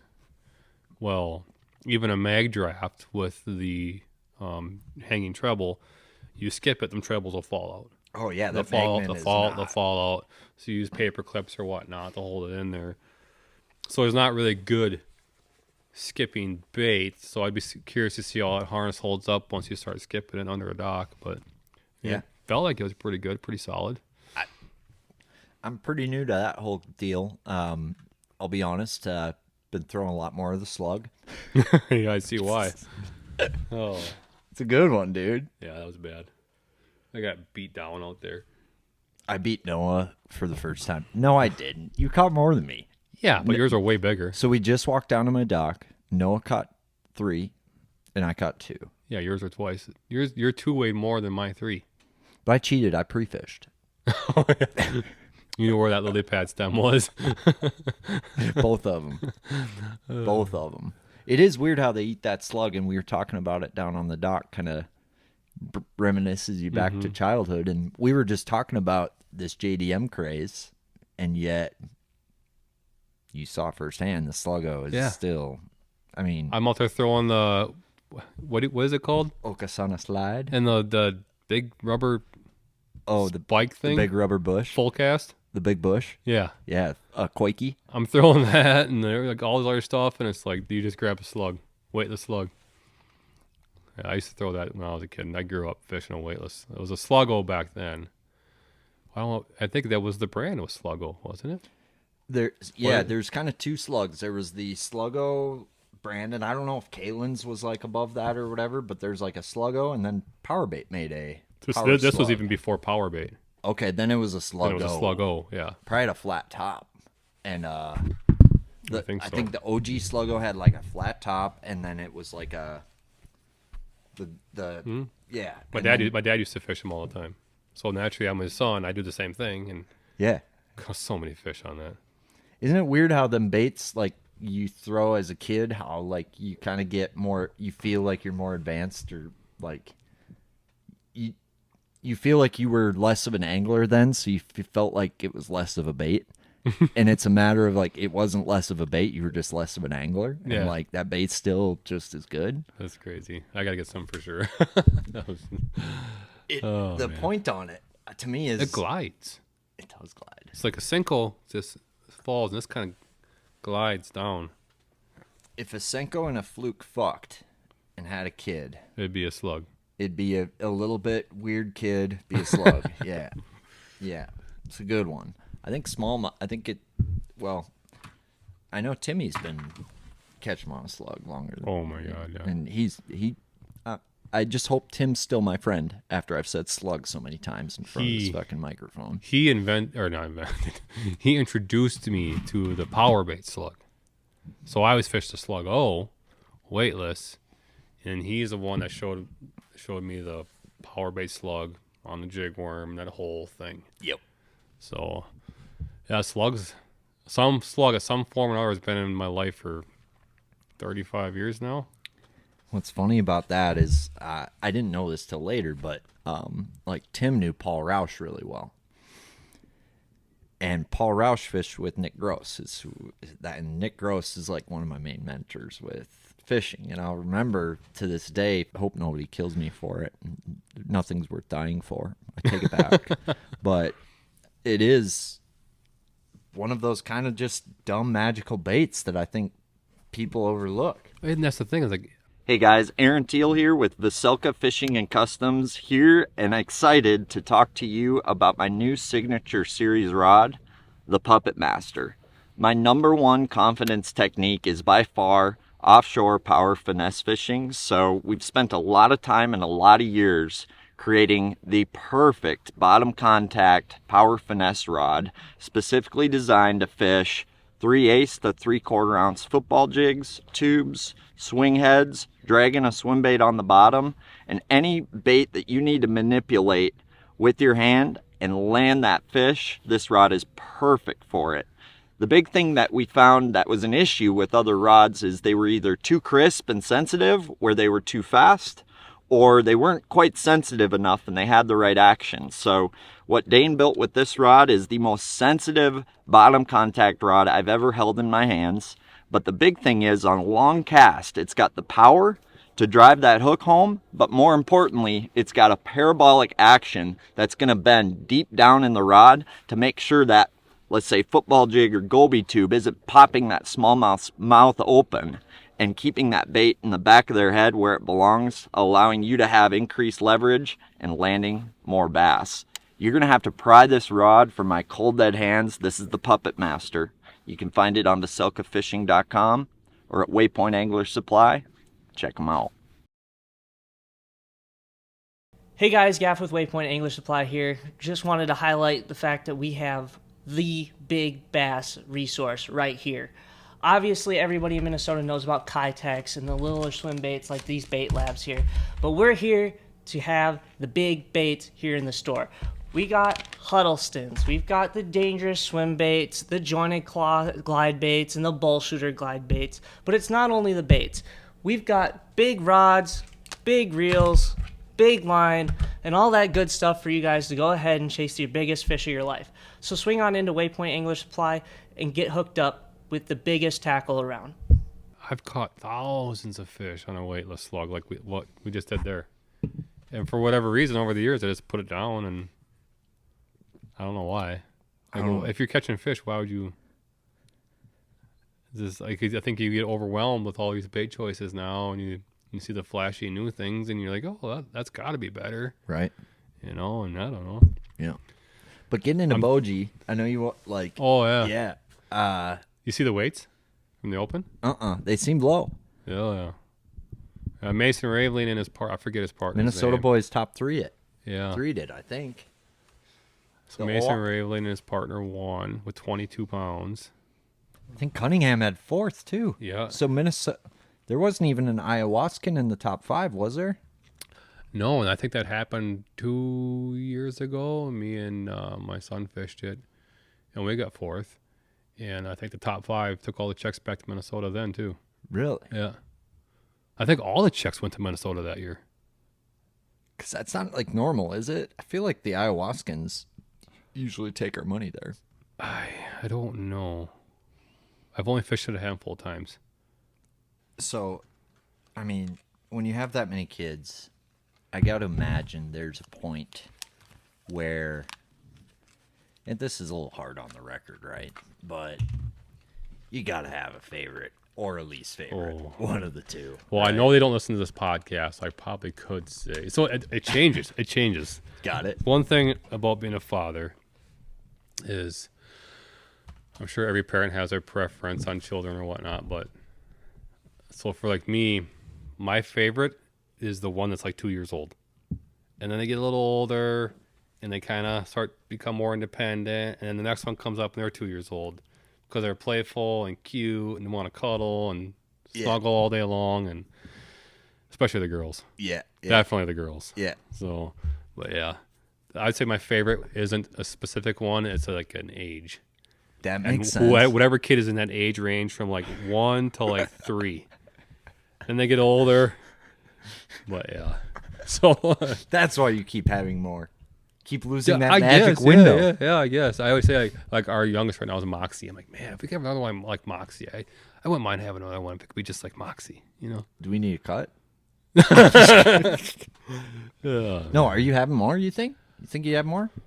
I don't know. Time will tell, I guess. I'm getting old. I know that. Well, right now you hold the record for most tournament wins with the most kids. So I think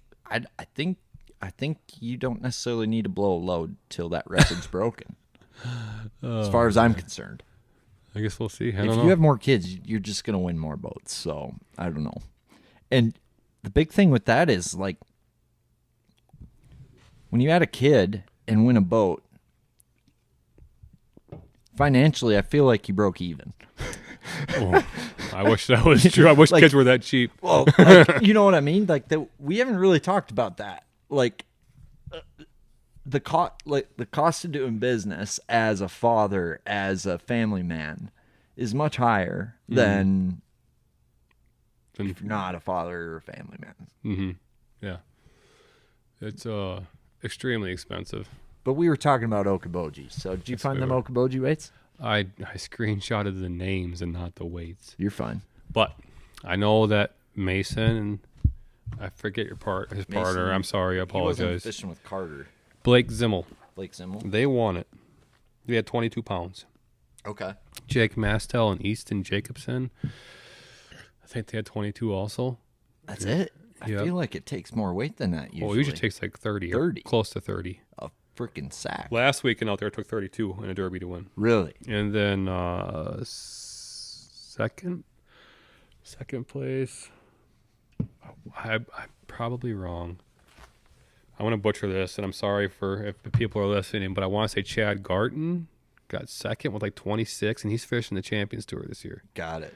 I've been telling my wife I'm kind of worried about him. That's the ayahuascan that you think is gonna I think bust some skulls. I think so, yeah. I think so too. Look at his like tournament. From what I can find, because I study a lot of these rookies coming in, so I want to see who I'm up against, you know. And he's one that sticks out to me. Like I just think he's gonna be like the next like Matt Howlig. Like Holwig snuck up on everybody man, last year. dude. That dude's a stick. he is a stick. And Evan Blakely. Yeah. Oh my God. Yeah. Matt So- Holwig and Evan Blakely are the two anglers that snuck up on me the most last Me year. too. I will say that. So look, Very look, impressed with those two. look at the season as a whole last year. Yeah. So you had They killed it all year. Joel Willert won Big Stone. Not that he's a rookie. Not taking anything away from him, but he's a rookie to the tour. Yep. And then we go to Whitefish. Novak wins it. He's not a rookie. Yep. Blakely wins. And we go to Pro-Am. Lahamadou. Yeah, Blakely wins the Pro-Am. Yep. Rookie. When we go to Lahamadou, Walter wins it. Walter. Rookie. And then where we go for that? East-West Rush. Yeah, then we went. You know where we went after Yeah. that. But Yeah. We went home after that. so the majority of the events were won by rookies. Oh, I didn't think about that. Yeah.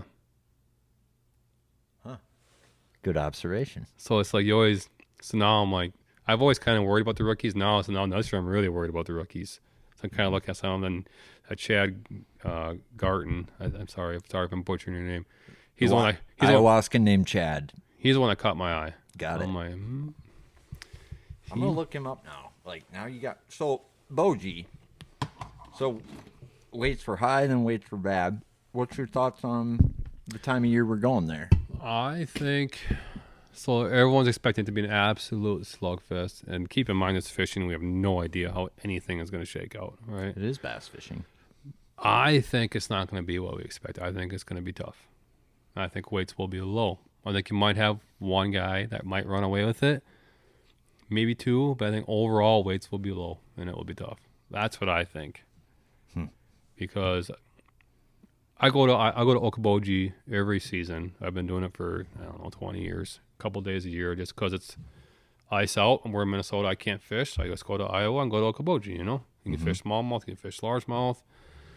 It's usually good fishing, and over the last few years, I've noticed a big trend. Like I was there a few weeks ago, middle of the week, Tuesday or Wednesday, just messing around, fun fishing like I always do, and it's like there's like 30 or 40 boats out there on a Wednesday.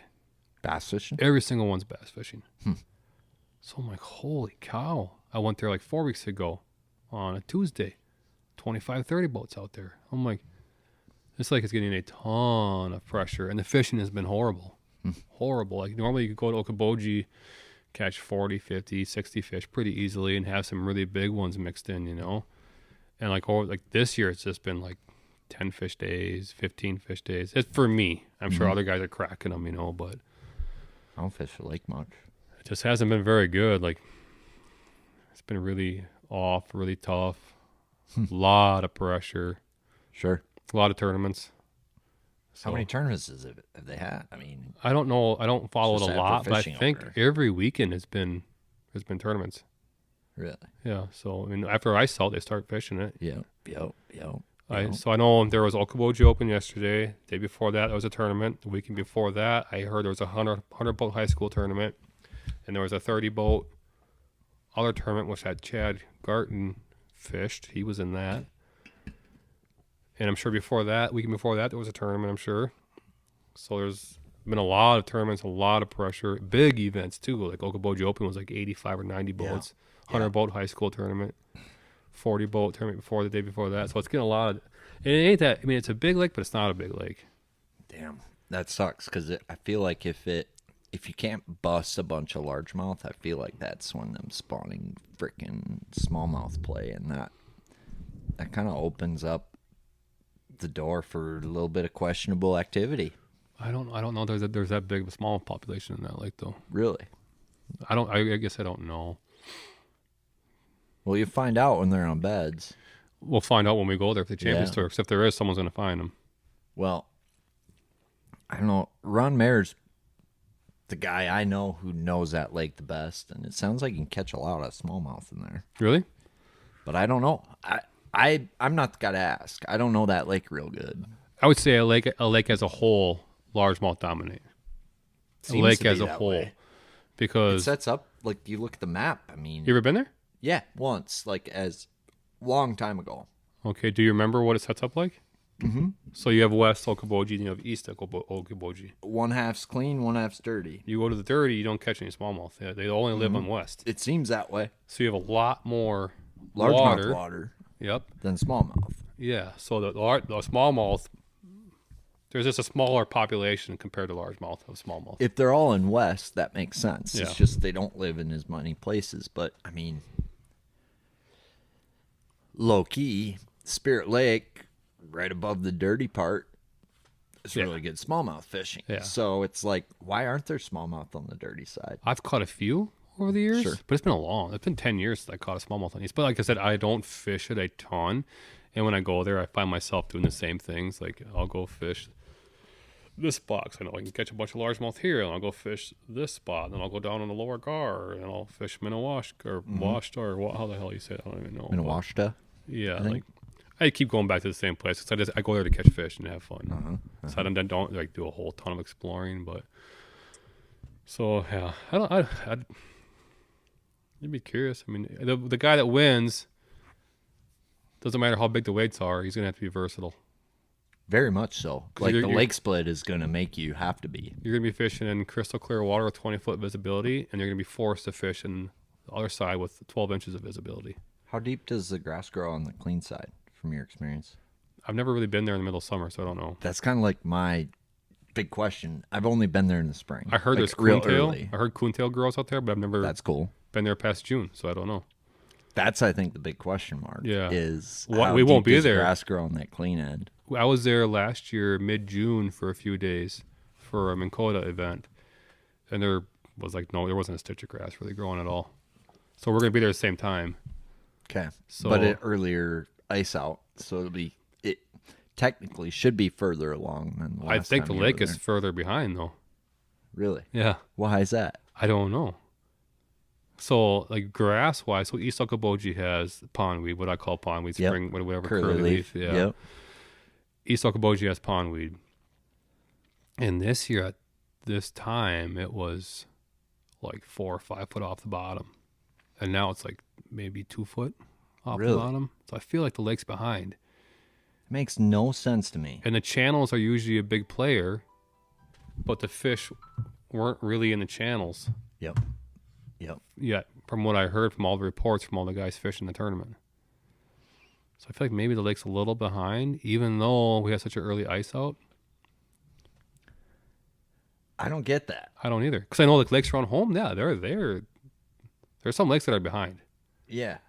Like, But like you think this year the grass should be growing yes. better than ever because Yeah. of the lack of ice and the better sunlight. The photosynthesis was probably like Like better this year. Okoboji, there's not a stitch of grass on the West Okoboji right now. There's not a stitch of grass anywhere on West Okoboji. That just seems ass backwards to me. There's a bunch of like algae and shit on the bottom, like slime and stuff. But there's no grass really anywhere. Ugh. Then you get to the east, and it's like it's not as tall as it was last year at the same time on the pondweed side of it. So it's like, I don't know. I think there's still going to be pondweed when we get there. I don't think it's going to fall yet, and I think it's going to fish different and weird. If there's pondweed up, it'll fish tougher than it should. 'Cause it'll Pondweed spread spreads the- them out.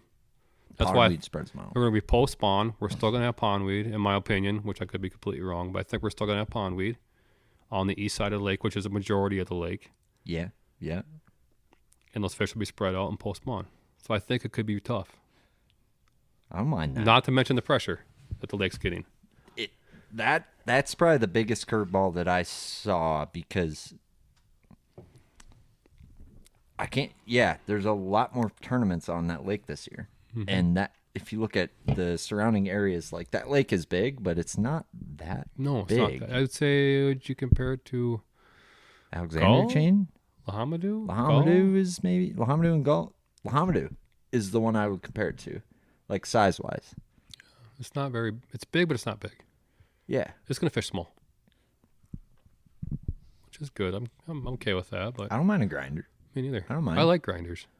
I like that it's a kind of like a chain and diverse fishery. Like That's the wild card part. Is like, guy who cracks him on west, can he back it up on east? yeah, Because you're not gonna catch him the same way. right. I guess 100% guarantee There's that. no way No. you'll catch them the same way. Yeah. And I'm excited about that because I grew up on a chain like that, So it's just a matter of it's like there's some lakes that if are new to you, kind of that like you go to that new body of water and it's magic, and there's other new bodies of water that like I go to and I have to get my ass kicked at them a couple times. You know what I mean? Pokegama would be an example of a lake that I would love to fish my fourth tournament on Pokegama, but I don't want to fish my first three.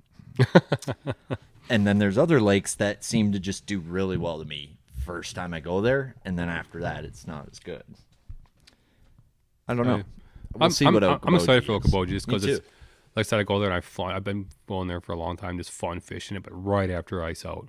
Like we're Yeah. talking like 40-degree water temps on the west side, and sometimes still ice in the channels, and the north bay still be frozen. Like early I'll go there. So I'm going to be forced to actually learn the lake now versus what I've just known and I just keep repeating over year after year after year. So it'll be nice, and it'll be nice to kind of be forced to learn, okay, what's this lake really all about, Yeah, like in the early spring, let's be honest, there's only 10 to 20% of that lake that's effective. Yeah. You know what I mean? Versus like when we're there, It's going to be everywhere. yeah, We spread out. yeah, it's going to be a complete different like thought process. Which as is far why as- I'm kind of excited. Me too. I hope they're a little less predictable than I hope that, like, I want them to be fairly spread out. Like, I'd love to be able to find them in a bunch of different places. Me too. That's why I want it to be tough. But you're going to have to catch big ones. That's one thing we know for sure. You're going to have to Think catch. so. Like, talking to Figgy and Willie, they're saying the sheer amount of 2-pounders in that lake makes me question whether you do need to catch 4-plusers. I feel like, Yeah. and I don't know, but they're saying like there's a lot of 2 to 3-pounders in there, which is a blast. I love catching. But I think if you roll up on a school with 2 and 3 pounders, you're going to get 4s and 5s mixed in. Totally. I Why think, wouldn't you? yeah, like just think about like your average tournament day. It's not like you just roll up to a spot and you catch 2 4-pounders, and they'll get another bite. Like you 2-pounder, 2-pounder, 2-pounder, 3-pounder, 2-pounder, 2-pounder, 4-pounder. Like They kind of, I don't know. How is Bogie different from like Minnesota lakes in your mind? Well, my Minnesota lakes or your Minnesota lakes? Sure. Sure. I would just say that the diversity of it, because it's all in one, and you can do so many different things. You can fish smallmouth, largemouth. You can fish clean water, dirty water. You can fish rocks, docks, grass. We're gonna have pondweed. I guarantee it. Well, there's a sleeper bait fish in that lake. What is it? It's a giant golden shiner, Really? like 5 to 7 inches long. Well, there's white. That's like the sleeper bait fish in that lake. Well, that I know. there's yellow bass in that lake too. Yep. Oh yeah, and white bass. Yeah. Yep. Yellow and white. On a drum. Yeah, and drum. But like as far as the forage that them fish seek out, Golden I feel like shiner. well, the lake above it's got big golden shiners, uncut. Uncut. How about St. Croix? Never been there. Me neither. I think that's gonna be Wild card. wild card. Yeah. Yep. I think like a guy like Mark Kortz could do really well there. Brad Leitner is going to do pretty well there. I think I'll be curious how them largemouth play out. From the sounds of it, There is some largies in there. Mm-hmm. Big uns. Mm-hmm. Really? Mm-hmm. Well, that's good. So I've heard horrible things about that St. Croix. Sounds like 90% of it, yeah, but there's 5 to 10% of it that Noah Schultz could go do some Noah Schultz things And I feel for what it's worth, I feel a lot better about from it. what I'm being told. Because I heard it's bad. From the sounds of it, there's some like Matt Thompson, Noah Schultz type water that some largemouth could play. That'd be cool. I don't know if they'll win though. I don't know if there's enough of them to win, but there's 2 halves, and if half works out that you can catch some largemouth, I think a mixed could for sure play. See the From the St. sounds of it. So I was looking at like an aerial or Google Maps on St. Croix, and it must be like a low flow river. Like it must not be a high current situation because there's lots of docks. It's like a Pepin scenario. Okay, so it's like a wide and slow. Mm-hmm. Okay. Mm-hmm. So I was looking like it's like you're thinking river. But there's pinpoints. Yep. But it's like overall, this looks like there's not like the Mississippi and Red Wing or Wabasha where it's just ripping. Nothing like that from the sounds of it. From the sounds of it. And I don't think we can run north enough to quite get there either. Because of the boundary. Mm-hmm. Sounds like that North Bridge. Looks like a really shallow the further north you get. Mm-hmm. That's when it... Is it safe to run up there? Sounds like it gets sketchier the more north you run. And past that boundary sounds like where it starts to get sketchy. From what I'm told. But... I see there's landings up there, so it can't be too bad in marinas and stuff. Right. So Right. must be runnable. Should be. Well, you got a couple feet.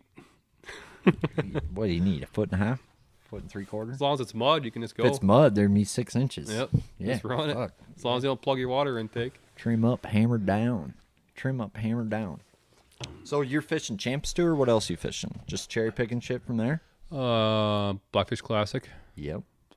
I got a circuit back home. It's called South Central Minnesota Bass Tour. All the local hammers fish. It's a tough circuit. Good payouts, 25 boats. Fish around there. And then I got me and Tim Pittman. We got in a couple of the Denny's. Mm-hmm. So they did invite only this year for the Legacy Series.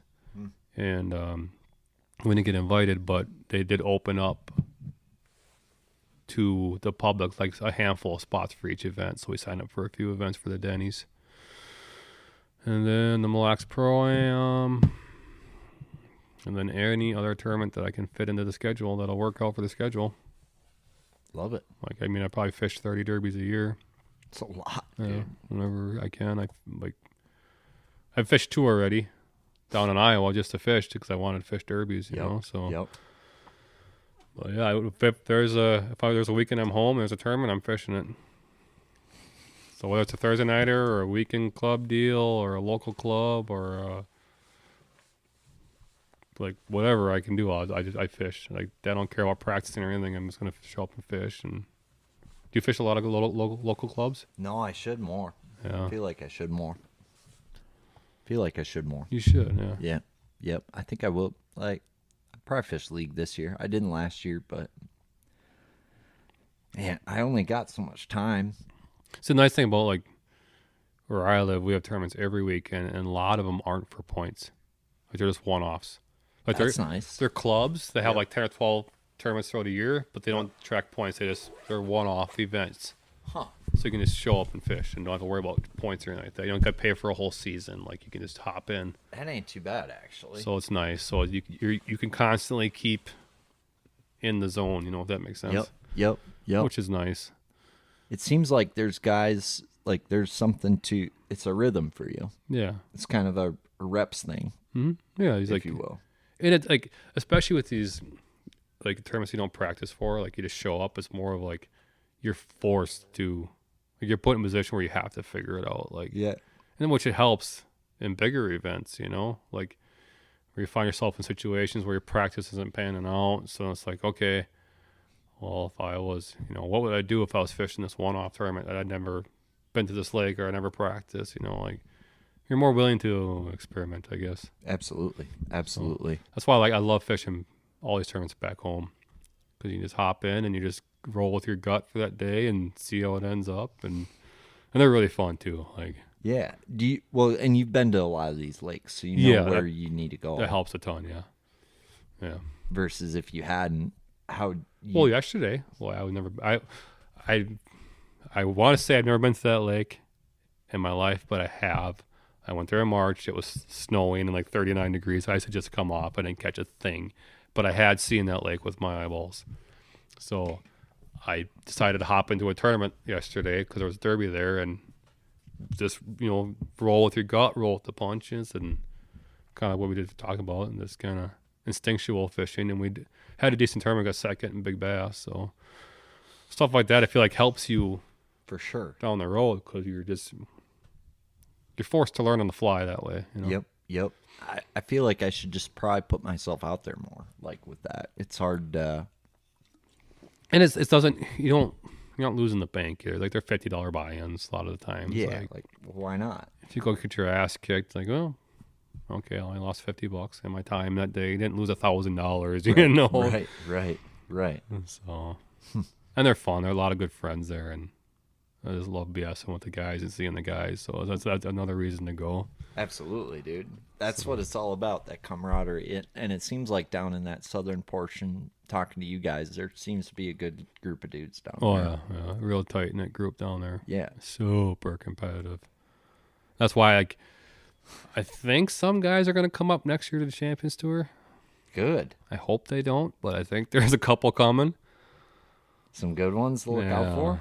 Yeah, it could Care be. to mention any names? Or I should call it. Well, I don't want to call them out because they'll be forced to fish, but they're fishing a team trail. They fished a team trail last year, and these guys had never seen any of the water that they fished last year. And I think they ended up 5th in the AOY, got 2nd in the championship.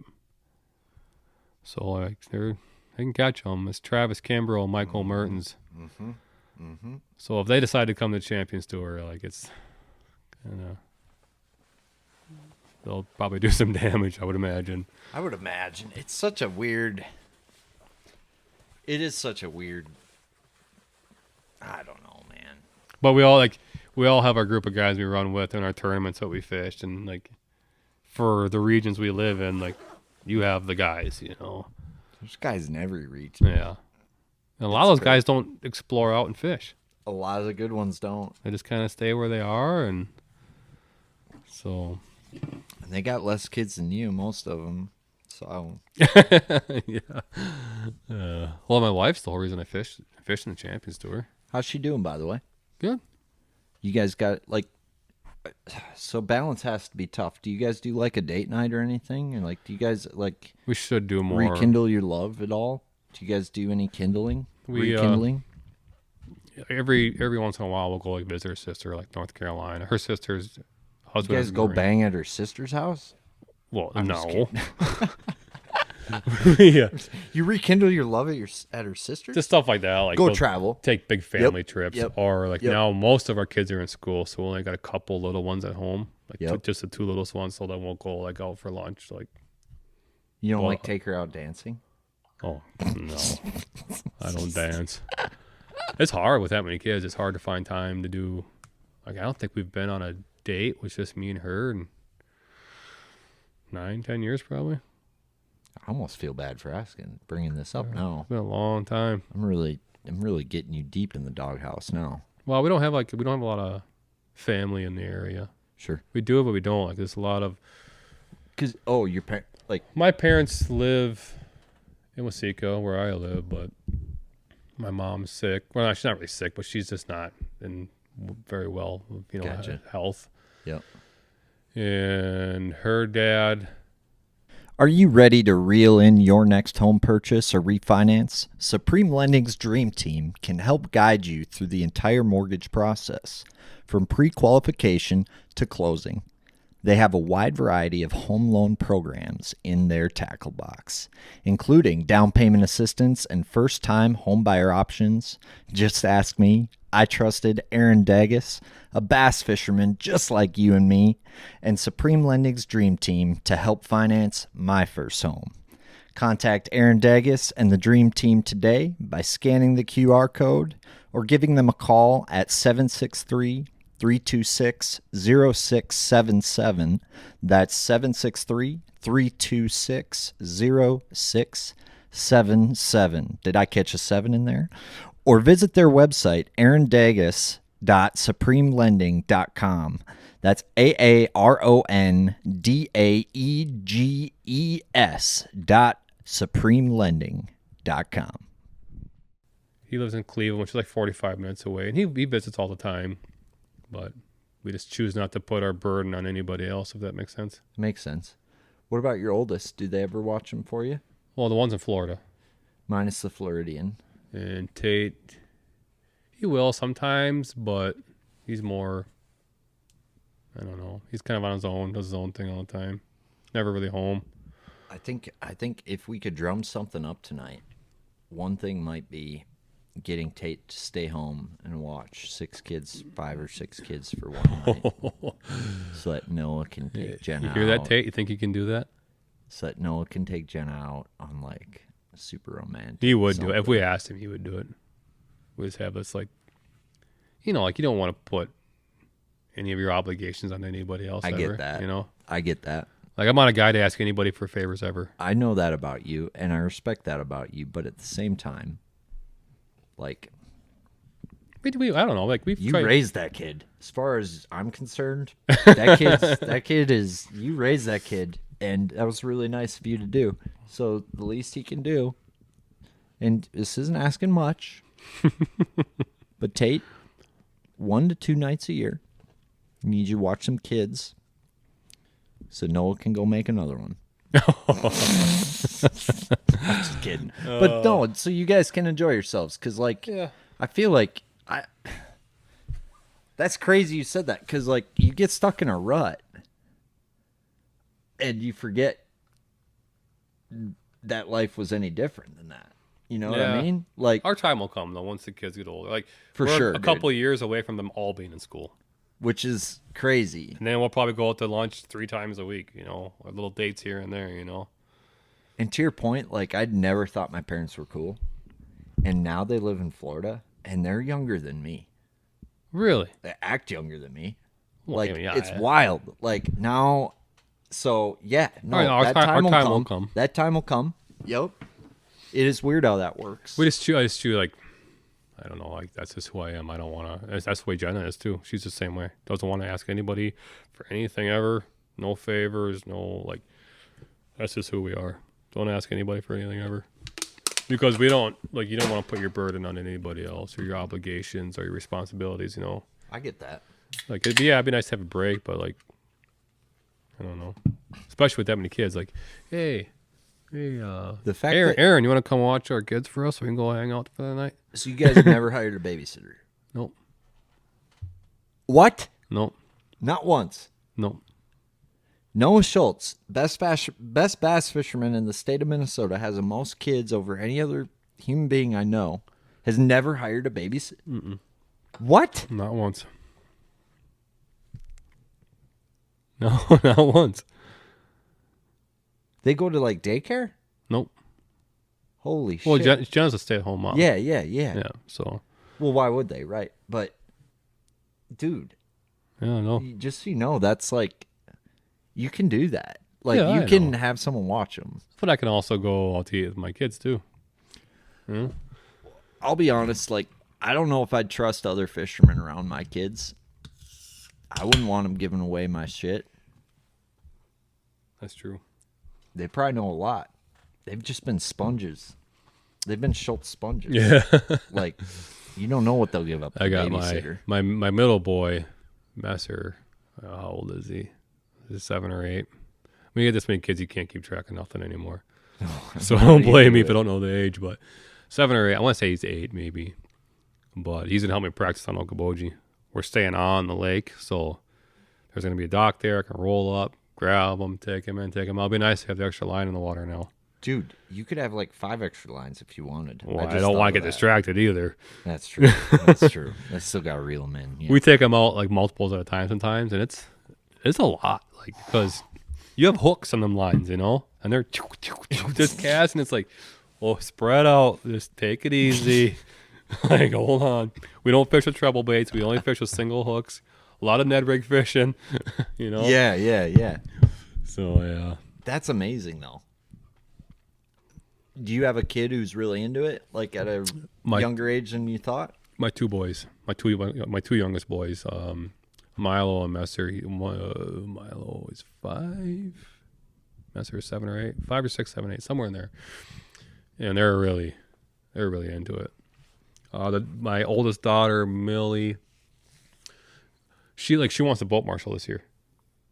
But I'm like, she's 10. I'm like, yeah, It's a little young. You're a little young. I don't know. We'll wait a few more years. But she likes to fish, but only on her time. Like, I took her out to a lake last year and gave her a Northland net stir and said, cast here, you know. She caught like, I don't know, 19 or something in a row. It's like 23 pounds. Okay, I'm done, Dad. We can go home now. I just want to drive the boat. I'm like, are you serious? You could catch like 40 more, you know? Yeah. I'm good, Dad. I'm like, okay, some kids like it, some don't. Like, she likes it, she enjoys it, but she likes just being in the boat more than actually fishing. Sure. Like, just kind of being out there and going for rides and stuff. And then my two boys, like, if you would let them sit out there for 16 hours, they would sit out there for 16 hours. Oh, they're just like me. And just cast and cast and cast. I remember that one day I took my boy out last year. It was early in the year, so we're fishing Senkos and stuff, kind of, fishing the slug off the dock there. And we're catching some fish, like probably one every 20 minutes, catching some largemouth. And I said, you want to go catch some bluegills, And he's like, I don't know. I said, well, that's, because I wanted to be faster pace, So we go out there and we're scoping up, got the Mega Live, just peeling on these bluegills every single cast. Like, I want to go back and catch some bass, Dad. I don't care about bluegills. I want to catch the bass. I'm like, I like these kids. all right. I only got so much time then. From what you're telling me, I only got like 10 years before those two are going to start. Man, so what you're saying is, okay, I mess her. tournament fishing world, we got like 10 good years, but we still got to fish against Noah. So it's like I don't know if we got any years. I want to get them into high school fishing at some point. Our local town doesn't have a high school fishing team though. So Maybe you're like the new Ted Capra of like, and you're like the spawn of the next like generations of the Capra. Like, yeah, like maybe you're the next spawn Capra of Kingdom. Yeah, dude. Maybe you're the next spawn of the Vocelka Mafia, dude, and like that's the next sheriff hope in so. town. Why not? Because I started with my dad. My dad, my grandpa, they got me into it. Yep. My grandpa, every year they go to bass opener up on Lake Minot in Alexandria. So they'd fish Alexandria. They've been there for 50 years, I think. Bass fishing, almost 50 years. But now they're getting old and health is getting bad, so I don't think they go anymore. Him and his buddies would go. But I'm pretty sure he's the one that got my dad into it. So when I was a kid 40 years ago, then naturally I got into it, So, but it's crazy how all that works. Now my boys are going to be into it, And Yeah. I had Messer, the 8-year-old. He is, like I said, he would sit out there all day, every day if you'd let him. Like, catching or not catching, he wouldn't care. Like, that's all he wants to do. Sounds just like me. I'll get Max and I'll take him enough. It's like, oh, I'm sorry, dude. Like, I got to go. It's going to be 100 degrees today. I got to be out there from 5 in the morning till 7 at night. I can't take you out there, Like, CPS will come get me, they'll come take you away. Yeah. So it's like you gotta pick and choose when you can go. So it's because it's hard with all this tournaments that I fish, all tournament fishing. It's like you're always traveling, you're on the water for sometimes 14, 15 hours a day, you're away from home and all that stuff. So I don't get them all as much as I would like to, but like my dad didn't tournament fish, so we went like every single day. We went bass fishing. So I feel bad I can't take him more. I would like to take him more, but with all these tournaments and everything going on, it's kind of hard. But Yeah. Dad's still around? Oh yeah. You're take him back out? Bass fishing? I feel bad. I don't. I feel 'Cause really again- guilty about that with my grandpa too. Again, it's a whole. I don't want to take him out for 16 hours like when I'm practicing for a tournament. Right. And 16 might be an exaggeration, but for sure 12. 12 is a short day. You don't do much fun fishing. No, because you To go your from point. tournament to tournament to tournament, or Yep. practice to practice to practice. Yep. So it's like I don't get to pleasure fish a whole lot. No, you have a mission when you're going out there, and that was a hard thing for me, dude, because my grandpa's getting really old, and that's who got me into bass, like into fishing. Yeah, same with my grandpa. And I don't do enough fun fishing for myself, Yeah, same here. like let alone just to take other people, you know. And I feel just- horrible, but I do too. Every day, dude. Like every day. how much do you like? Do you fish like 4 days a week, 2 days a week, 3 days a week? Depends on the time of year and how poor I am and how much money I need to make at the time. Well, I see a lot of JDM tackle hanging around here. Maybe dial that back a little bit. That's impossible. That's probably, you probably got like a mortgage payment every month over there. You got another mortgage payment over there. I call them assets. They probably are assets. You probably can make some money if you sold all that stuff That's the on thing. your initial investment. It's not the way I look at it, but but no, 4 days a week, yeah. Oh, really? Yeah. See, I'm not Try to. nowhere near that. Yeah, you are. Okay, Peak season. peak if you season, average yeah. it out like the year, no way. It's 2, 1. If you take winter, Okay, but I'm talking like from. So it's hard. from May to September or May to November, 2 to 4 days a week. Okay, yeah. From May to November, 2 to 4 days a week, and sometimes more. So, but like you go to a Champions Tour event and it's like boom, boom, boom, boom, That's 4 days. and then I come 5 home. days. But then I come home and I might not go for a week. Yep. But Right. you're averaging. But then I splash in a couple derbies. Like I might not fun fish at all, but then I got a derby on Saturday, and then I got a derby on Sunday, and then I work for the next 4 days, and then we hit the road for the next Champions Tour event. Like, All right, I got a question for you. How much did you practice rush last year prior to that championship? 1 day. Shut up. Mm-hmm. Total. I'm sorry. Prior to official practice, I went up 1 day like 3 months before, That's it. just to graph, and then I practiced official practice. That's it. Yeah. Why? I felt like you spent your off days in the summer. Oh, on rush. No. I went up there like 2 months before, or something like that. Way before. Yep. Just to graph. Yep. And then I didn't go back until official practice. Noted. Yeah. Interesting. Yeah, people think I spend like 2 weeks per event. No, I do didn't not. think that, but I felt like you spent 2 weeks on rush because they announced championship early, and here's how I felt after the season. I'm like, God, I'm dumb, and he's smart. Like, yeah, why wouldn't you spend your time on the lake that's going to pay you 60 grand, not 12? The reason why I didn't, because I had already initially been out there before for fall brawls. Sure. So I already had 4 days on the lake. It wasn't that big of a lake. And I already knew I had 4 days of official practice. So I'm like, I went out there to graph before everyone was out there. And then I spent my official practice, fishing. Sure. If that makes sense. Yep. But like typically I'll spend like 4 days for a Champions Tour event. But with the camper now, we'll go like a day early to get set up and everything, get everything ready and to go and all that stuff. And I'll practice for like 4 days. That was the first lake I pre-practiced for. Big Stone last year I did more for Big Stone because I was down in Okoboji for a Minn Kota event. And I'm like, well, why would I go home for a day or two and then go right to Big Stone? So we just left Okoboji, went right to Big Stone. So Big Stone was probably my longest event that I had practiced for. Sure. It was my worst event. I But otherwise, I like to do 4 days because in my mind, they do a lake split. So I quarter off the lake, and I want to see every part of that lake. If it were being in 4 quarters. Yep. So I honestly, dude, every pick I had for last year's Champions Tour events, I don't think I had one pick that was right. But I thought you were gonna bust them on Big Stone. Oh, I'm so mad about Big Stone. Like, I overthought it. I should have just fished it like it was back home, and I would have been just fine. well, that's why I thought you were gonna fuck them up, is because it sets up like a southern Minnesota lake. And it did, and that's how I fished.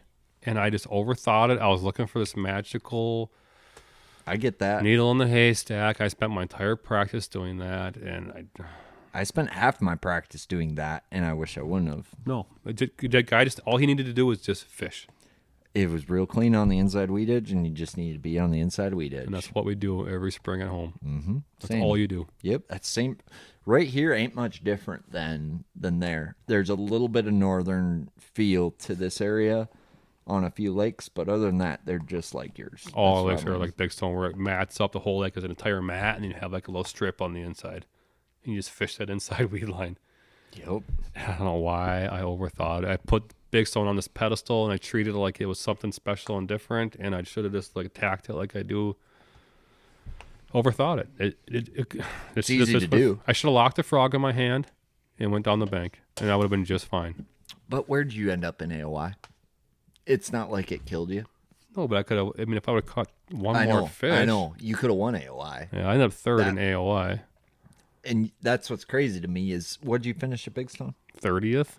And you still ended up third in AOI. So like, there was a fish on Big Stone that cost me AOI.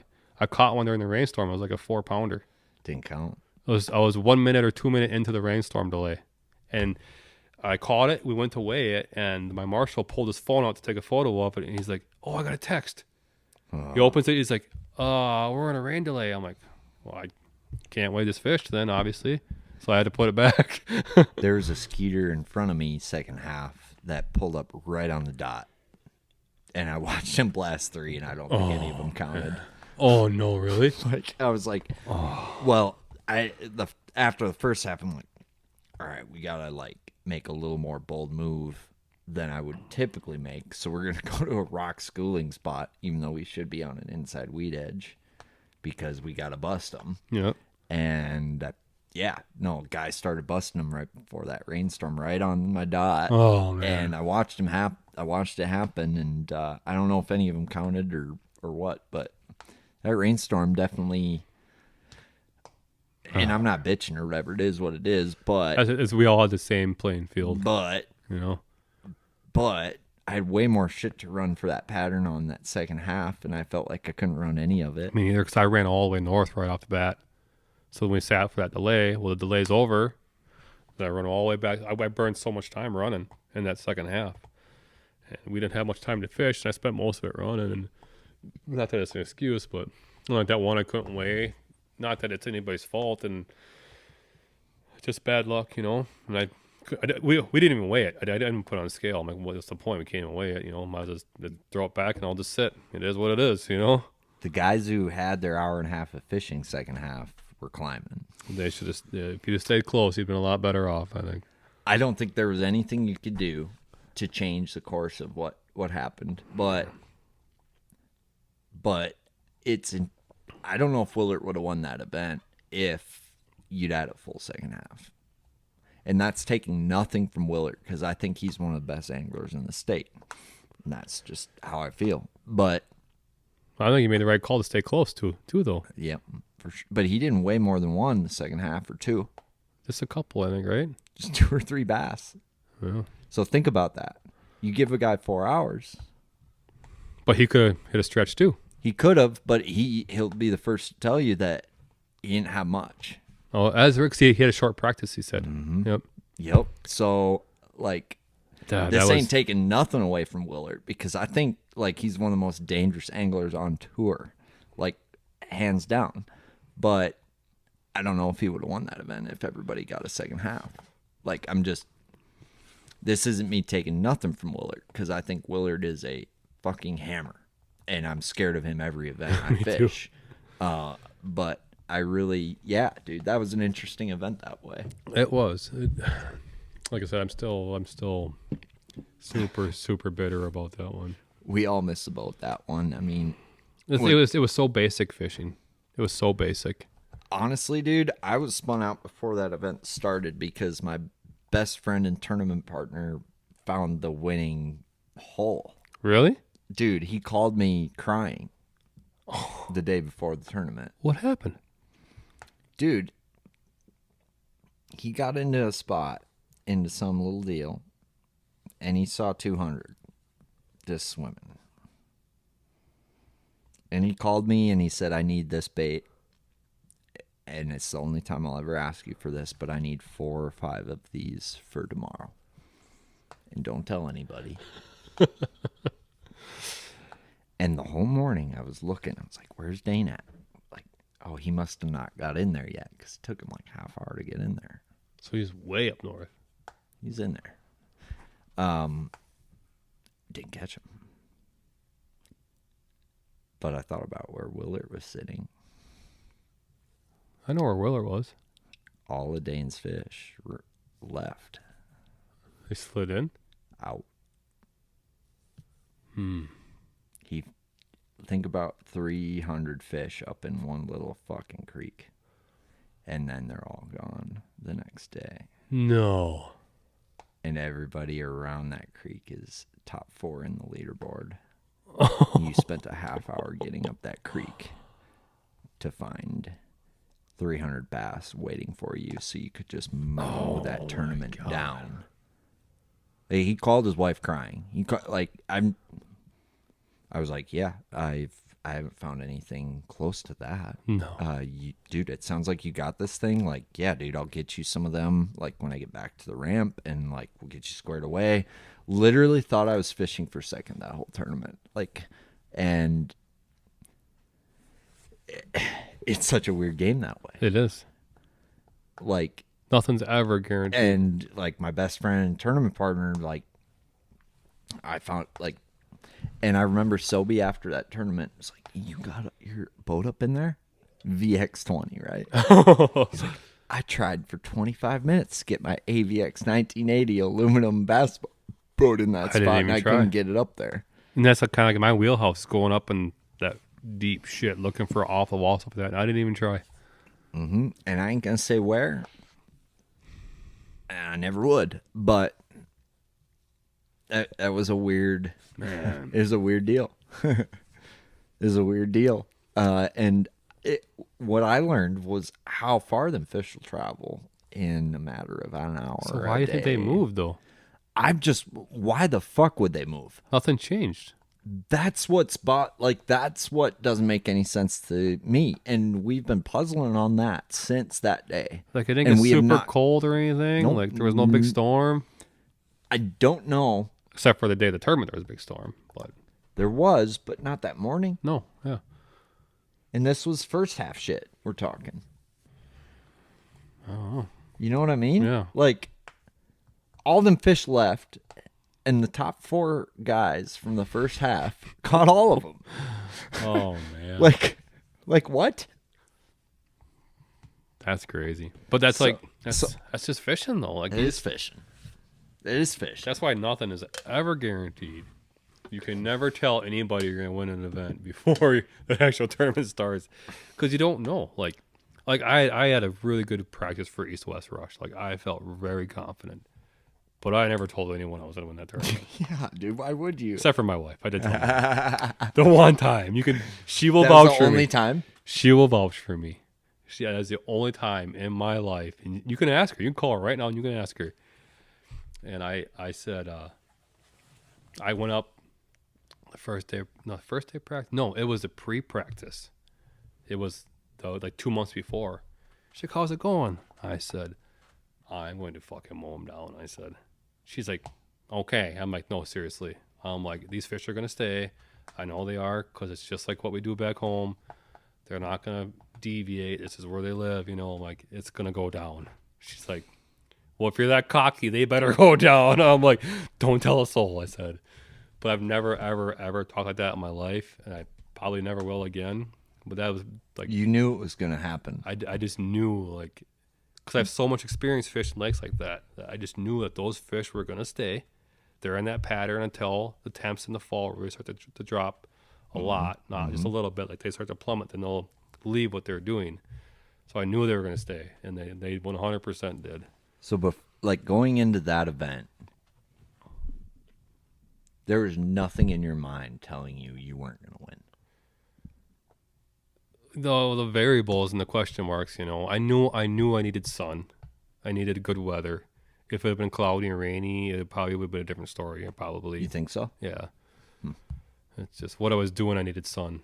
So to keep them close to the cover, you're fishing. Mm-hmm. Yep, yeah, that makes sense. It really does. And keep them off of the bank. Keep them out in a little bit deeper water. You think the clouds would bring them closer to the bank? I think it would. You know what I mean? Like, I think the clouds would push them shallower. Why? I think the sun, because the water's so dirty, the sun would push them out a little deeper. Sure. That makes sense. Like instead of 2 foot, they're in 4 foot. Yeah, or 6 foot. Yeah. Which on east-west rush and that dirty of water is deep. Yes. Because you can see like about as deep as this microphone here, Yes. So on a cloudy day, they tend to push shallower. Yep. Because the visibility is restricted.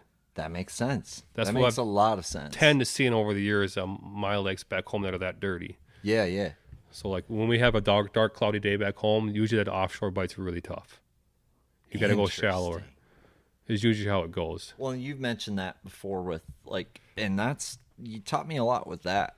God, that's interesting, and it makes sense. It makes so much sense, but it's the opposite of a clean body of water. Exactly, it is. Yeah, 100% opposite. It's a good dock lake. It's a really good dock lake. So I fish docks, but seems like you got rocks and docks, and none of them are as good at some point. But anyway, forget what we were talking about before we left this. We were on a good train. Oh, I just want to go on record. I'm usually not that cocky, I guess you'd say.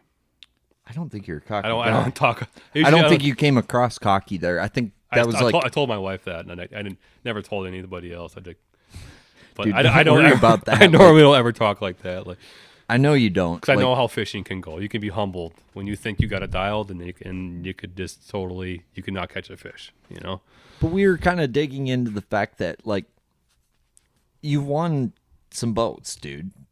You've won some boats, and there's feelings going into events before you've won boats where you didn't feel like you were about to win a boat. And this one was different, and that's what we were talking about, right? It wasn't anything to do with you being cocky. This was the only Champions Tour event that I actually thought I was going to win, if that makes sense. And you did. Yeah. There's not been another one where you thought you were going to win? Mille Lacs, I don't think I had a chance in hell.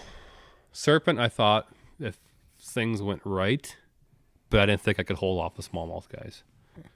And I knew the weather helped that out a big time. Yeah. It was sunny and flat calm. Well, my game plan was heavily based on smallmouth, but I knew I couldn't compete with like Hunter Wendt and Matt Peters and stuff like that fishing smallmouth. But I thought I could hang on, and then I seen the forecast. I'm like, okay, this might play into my hand because during practice, if we had those flat, calm days, then smallmouth would stop biting once that sun got high. Like this, you couldn't do anything to get them to eat. Mm-hmm. So that one, I thought maybe Bay Lake. I thought, maybe like I never really truly thought like I will win. Like, I don't ever really think I will win this tournament. Like, if that makes sense. Like, Yep. You have confidence going in more times some than others, but I've never really, because I've been beaten enough times where I think I'm going to win a tournament, and you come in and you get humbled. You Dude, just it get seems your ass like kicked. when I think I'm going to win is when I for sure won't. So, I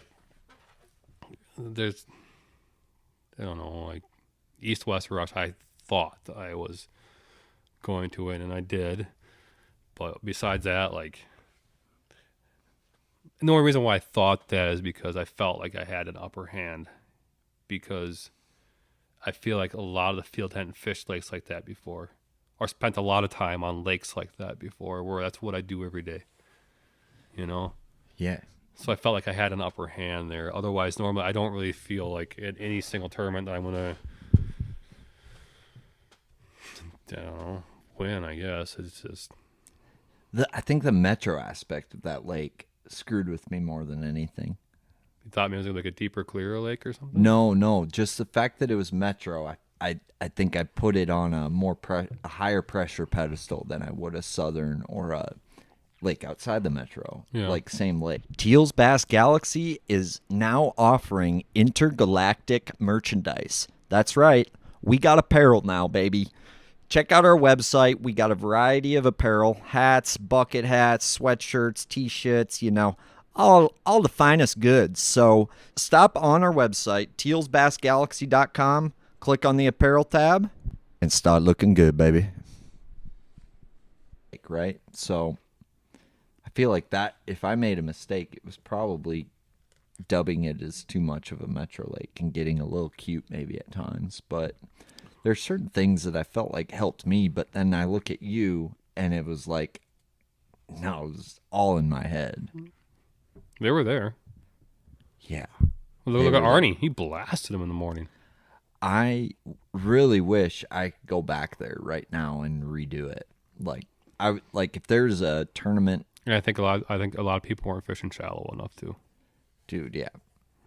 I mean, I learned a lot practicing and fishing that event, but man, I was close to so much glory and I missed it. Like Connor blasting him that second half. So mad. That I was had that school dialed and they were loaded in there. Last day of official practice, like you found them too. The night of the last night of official practice, I was scanning that flat, looking at it. I'm like, there's something to this. I need something that I can run to. Like, you have things that you'll find that you're like, I need to be here earlier than everybody else. And then there's things that you find that you're like, this is that shit I need in my back pocket. Like, I thought that was a back pocket spot.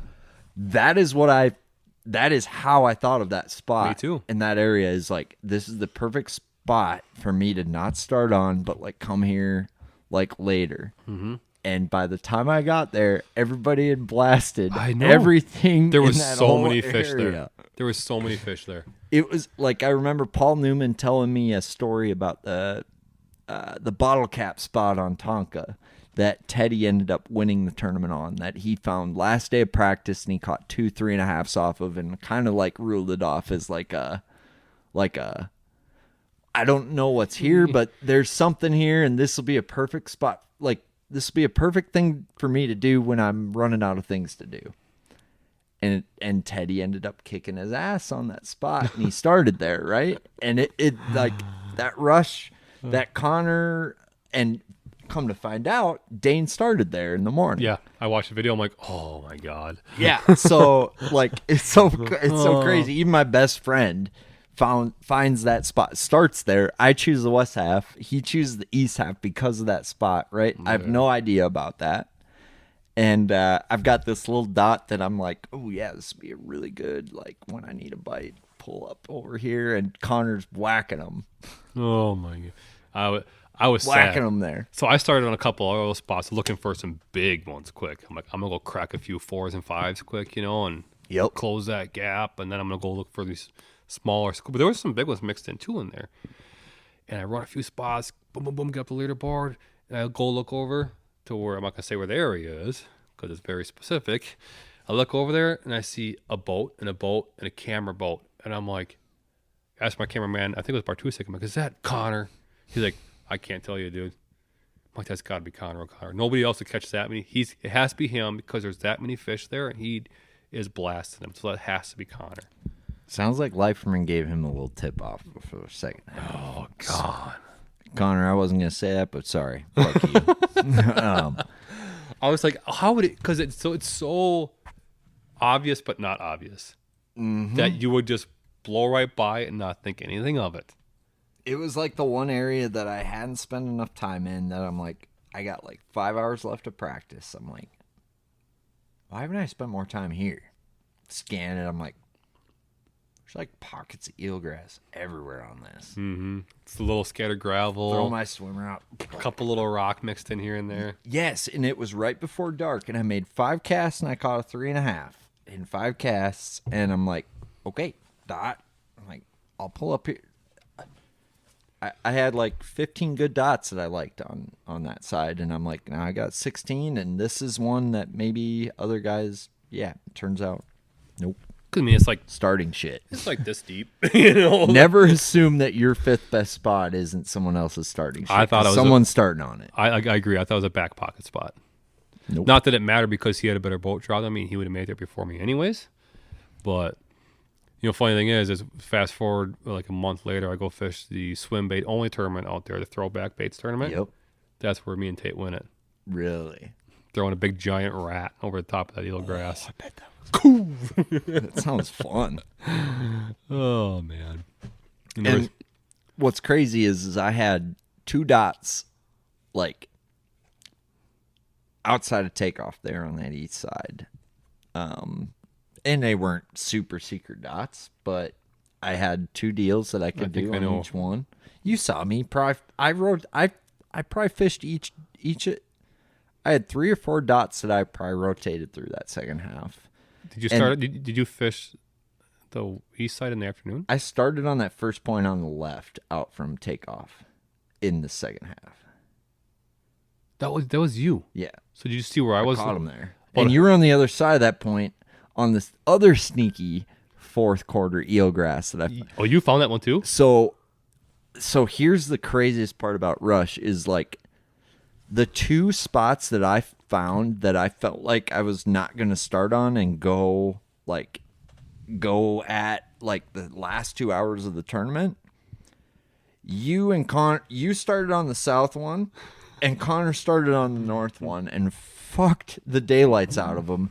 And it turns out those spots were better than the initial spots I found. But what's crazy is you must have been the only person that found that other one then.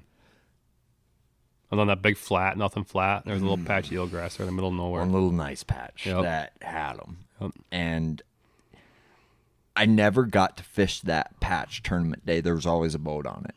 I literally thought that was going to be a patch. I literally thought that was going to be a patch of eelgrass that I could that I didn't need to worry about Noah Schultz being like, that I could just pull up on, right? And I never got to pull up on that. Oh man. But the spot in the mouth of that back bay, Yep.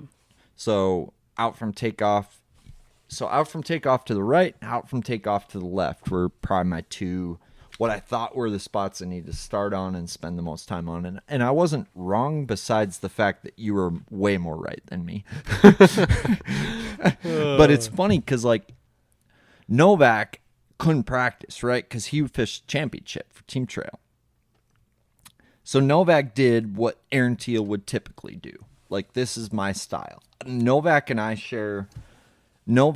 I would say, share more of a fishing style than most other anglers I fish against. And it's funny because I would come back, and every time I'd pull up on that spot, I'd catch 1 or 2 3+ pounders. And then I wouldn't, and I'd leave. And Novak just hung in that area, and he finished just, I think, a little bit behind me or a little bit ahead of me or whatever. But I just felt like that whole time I needed to be going for the throat. You know what I mean? I think I could have fished. I think I finished 8th or 9th in that championship, and it's because I was trying to finish first, and it was impossible. But We never know. But like, I think about if I was to just maximize my finish, I would have fished it differently. I would have done what Novak did in Just milked. Yes, because and I learned about my bait. I think I could have got more bites on my bait. Now, learning fishing it this spring, I think I could have got more bites on my bait too. Like, But it's weird how that works, though. I appreciate that though. I'm the same way. I'll go for the throat. Like, I will leave fish knowing that if I sit there, I can maintain or climb a little, but I will leave them to go to win. I saw you. there was that, like, where I was sitting with Novak was not keeping up with your pace.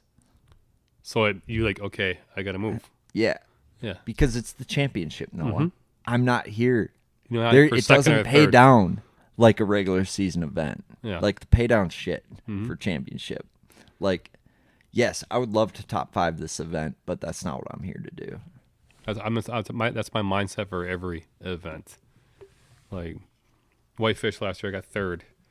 I wasn't a school, but I was on an area where I was catching fish. I got the lead, and I maintained the lead for a while. But then Novak passed me, and then Keller passed me. So I'm like, well, I know I could keep catching fish here, you know? Mm-hmm.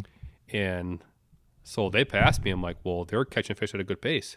So I'm like, well, if I want to win, I got to leave, or I got to sit here and get third, maybe second, you know? Might get first, I don't know. And looking back at it now, if I just would have stayed, because they stalled out. They quit catching them. They did. And I left my fish, and I went over an hour without a bite, looking for a new bite, looking everywhere for a new bite. And I look back now, I was like, if I just would have stayed, I would have won that event. And that to me is the biggest difference between Champs Tour and a 5-fish, right? Like a 5-fish tournament, Dane and I have proven that we're really good at, it doesn't matter how many this guy caught. We need 5 fucking bites today, and I know there's 10 of them swimming around us right now. Yeah. So if we you maximize that and milk that area for everything it's worth, because you know at the end of it is the biggest bag you're able to catch that day. Mm-hmm. It's the opposite. Like Champs Tour, when I can see the score all day, But like it's going to change that. It's a definitely different format. But you got to have big fish, too. That day, there's nothing anybody could have done, Noah. Like that day, there's nobody. I don't think anybody could have beat you anyway that day. I do not like. There's not anyone who could beat you that day, dude. You were not beatable that day. What if you would have found a random eel patch, though? Doesn't matter. you could have laid on It doesn't matter. Everybody found every eel patch in that lake, and there's no way I found an eel patch that someone else didn't. First off, okay. I was surprised you found that one. I was surprised that there was that many. It seemed like Gilland was the only other guy who seemed to be in the same area as you. Did he fish it? You and Gilland were the only 2 I saw in that magic window. So around that point, on that flat, nothing shit, and there's that hump shit outside of it on the map, but like on that Nothingness. Yeah. Yep. Yeah. I didn't see anyone else fish at eel patch that day. Really? It was my 3rd or 4th stop I went to, I think. Every time I looked, there was a boat on it. It's second half. I fished it a lot. I kept going I back. think you were there probably every time. Yeah. I kept going back. I saw you and Gilland on that side of that point where I wanted to be. And it was one of those things where it's not like I could pull in. No, yeah, it's the size of... It's not like I could pull in. Half the size of this garage, maybe the size of the garage. Maybe. So it was a matter of, it was a one there's caster. a boat right there, and I can go there. Yeah. And I got to go back over. So basically, I had to rotate in something else that I had already fished at that point. And I didn't know it was good enough to start on. Because I caught 1 3.5, and then I threw back, and I caught a 2 3/4. That's and the then spot I when left and I put a waypoint down. When I called the wife that day, that was the spot that I called her on. Because I caught a 4 1/4, a 4 3/4, and like a 3 1/4.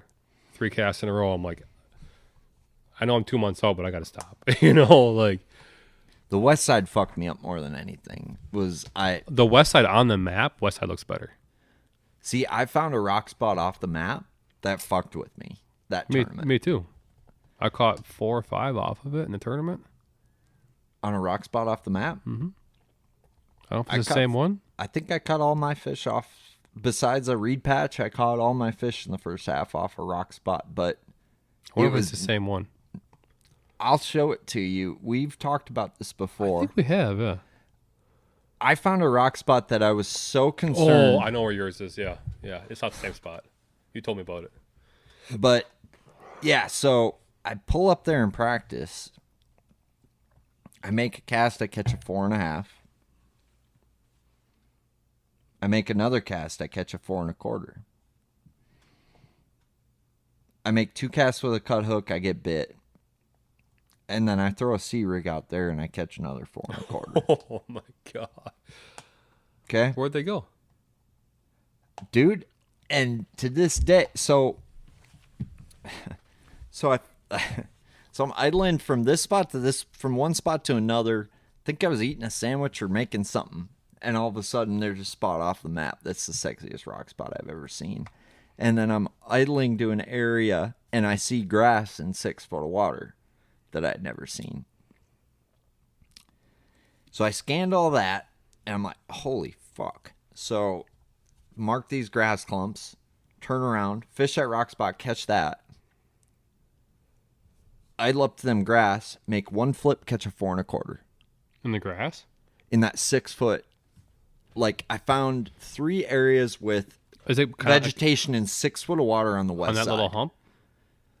So on that little rock spot I found, it was like straight in and like on shore, just out from like a dock or a lift. So like in my mind at that point, I then went to duplicate those 2 things, right? Because I had an okay practice, but not great. And then, so then I go find that rock spot again, and I do it again. And I go find that grass spot again, one other spot, and I do it again. And I'm like, all them 2 to 3 pounders I caught on the east side are like cool and all, right? They're all cool and all. But all of a sudden I got 4 pounders schooling in a couple areas, and like, I was like, okay, we need to like, am I going to have, all I could think of was if I choose that east half first. Would somebody find it or fish it? Or like I was so enamored by these 4 spots I had found. What time of day did you find that stuff? Morning. Like early morning or like 11? 9. I caught them at 9. So then I checked them, and then I checked them again and shook off them at a different time of day. So I purposely waited to go to the east side in the afternoon because I didn't think I could catch them at 8 in the morning. I think I needed to wait till like noon or later. I learned that tournament day from you, and I didn't know. All of a sudden, there's a full moon for tournament, right? There's no conditions. There's no moon and weather conditions like it is a pick your battle. Like in my mind, it's a full moon scenario. So I think in my mind, in a full moon scenario, there's a window around noon, 1 o'clock, probably when we're eating lunch, and there's a window right away, and there's a window at the end of the night when I'm thinking about full moon bites. And I'm thinking about that size caliber fish. All the big fish got caught early in the morning. Early in the morning and then right at the end of the day. Yeah, and guess what? None of them were on the rocks for me on the west side of that lake. I didn't catch any. So I grinded, and I wonder, I think they were there because I didn't catch drum tournament day. Could you see them?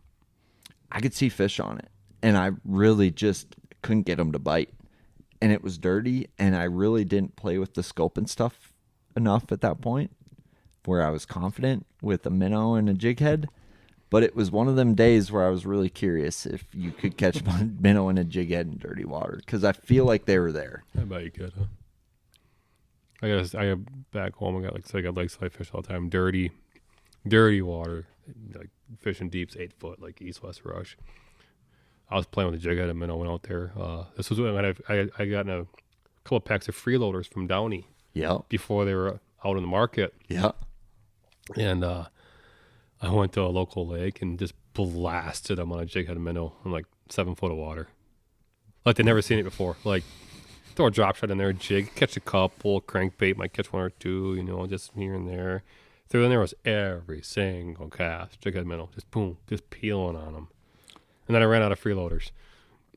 It's funny you say that, because so after that tournament, we had a blackfisher all-terrain shoot on a local lake here. I won't mention the name. And I get I paired heard with about this. Austin Felix. Austin Felix doesn't have a boat at the time. Hops in with you. Hops in with me. So I was like, maybe I might learn something today. And I watched him scope him in 6 foot of water for 2 minutes. And then I realized that I could do it too. And I started scoping him in 6 foot of water in 2 minutes. And I just, golly, man, I wish I'd have known some of the things I know now. Yeah. Then, like, there's no way I would have beat Noah. Like, let's be honest. I don't think you were beatable on Rush Lake, but I'm just wondering, Could've like, been.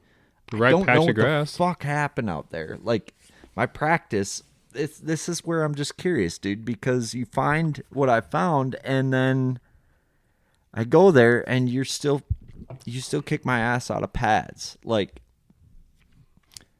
did those, like, and I couldn't go check that shit in the afternoon. You know what I mean? Like, Well, I couldn't go see if it was good in the afternoon. It didn't fish as good as I thought it was going to fish. It fished a lot worse. The west side, The east side. all of it. Yeah. The whole lake. It didn't fish as good as I thought it was going to fish. You know, you lapped the field times 3, right? Yeah, but I thought I was going to, like, not just me specifically, but I thought, like, I didn't fish any spots or areas that I didn't get bit in practice. I only fished where I'd gotten bit. Mm-hmm. And during the tournament, only 1 out of every 6 or 7 spots that I'd gotten bit in practice, I would actually catch fish in the tournament. And they were a lot smaller than what I was catching in practice. So it didn't fish nowhere near as good as I thought it should have fished. If that makes sense.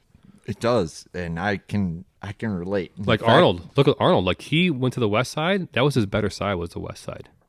Dude, something was up with that And west side. it just for whatever reason just didn't go down. Like, it just seemed like the lake was off that day a little bit. Like, it was still good, but Full moon, dude, is the worst day to fish. yeah, a lot of them they eat at night a lot of times or something on the full moon. I don't know what the there's deal something is. to that. Something went on. Like, it did not. The big fish didn't cooperate. The numbers of fish didn't show out. Like, it was still good fishing, but the practice was way better than what the tournament showed. That's crazy. If like, You talked to Walker too. Like, he was getting like 30 bites a day in practice. yeah, I was too.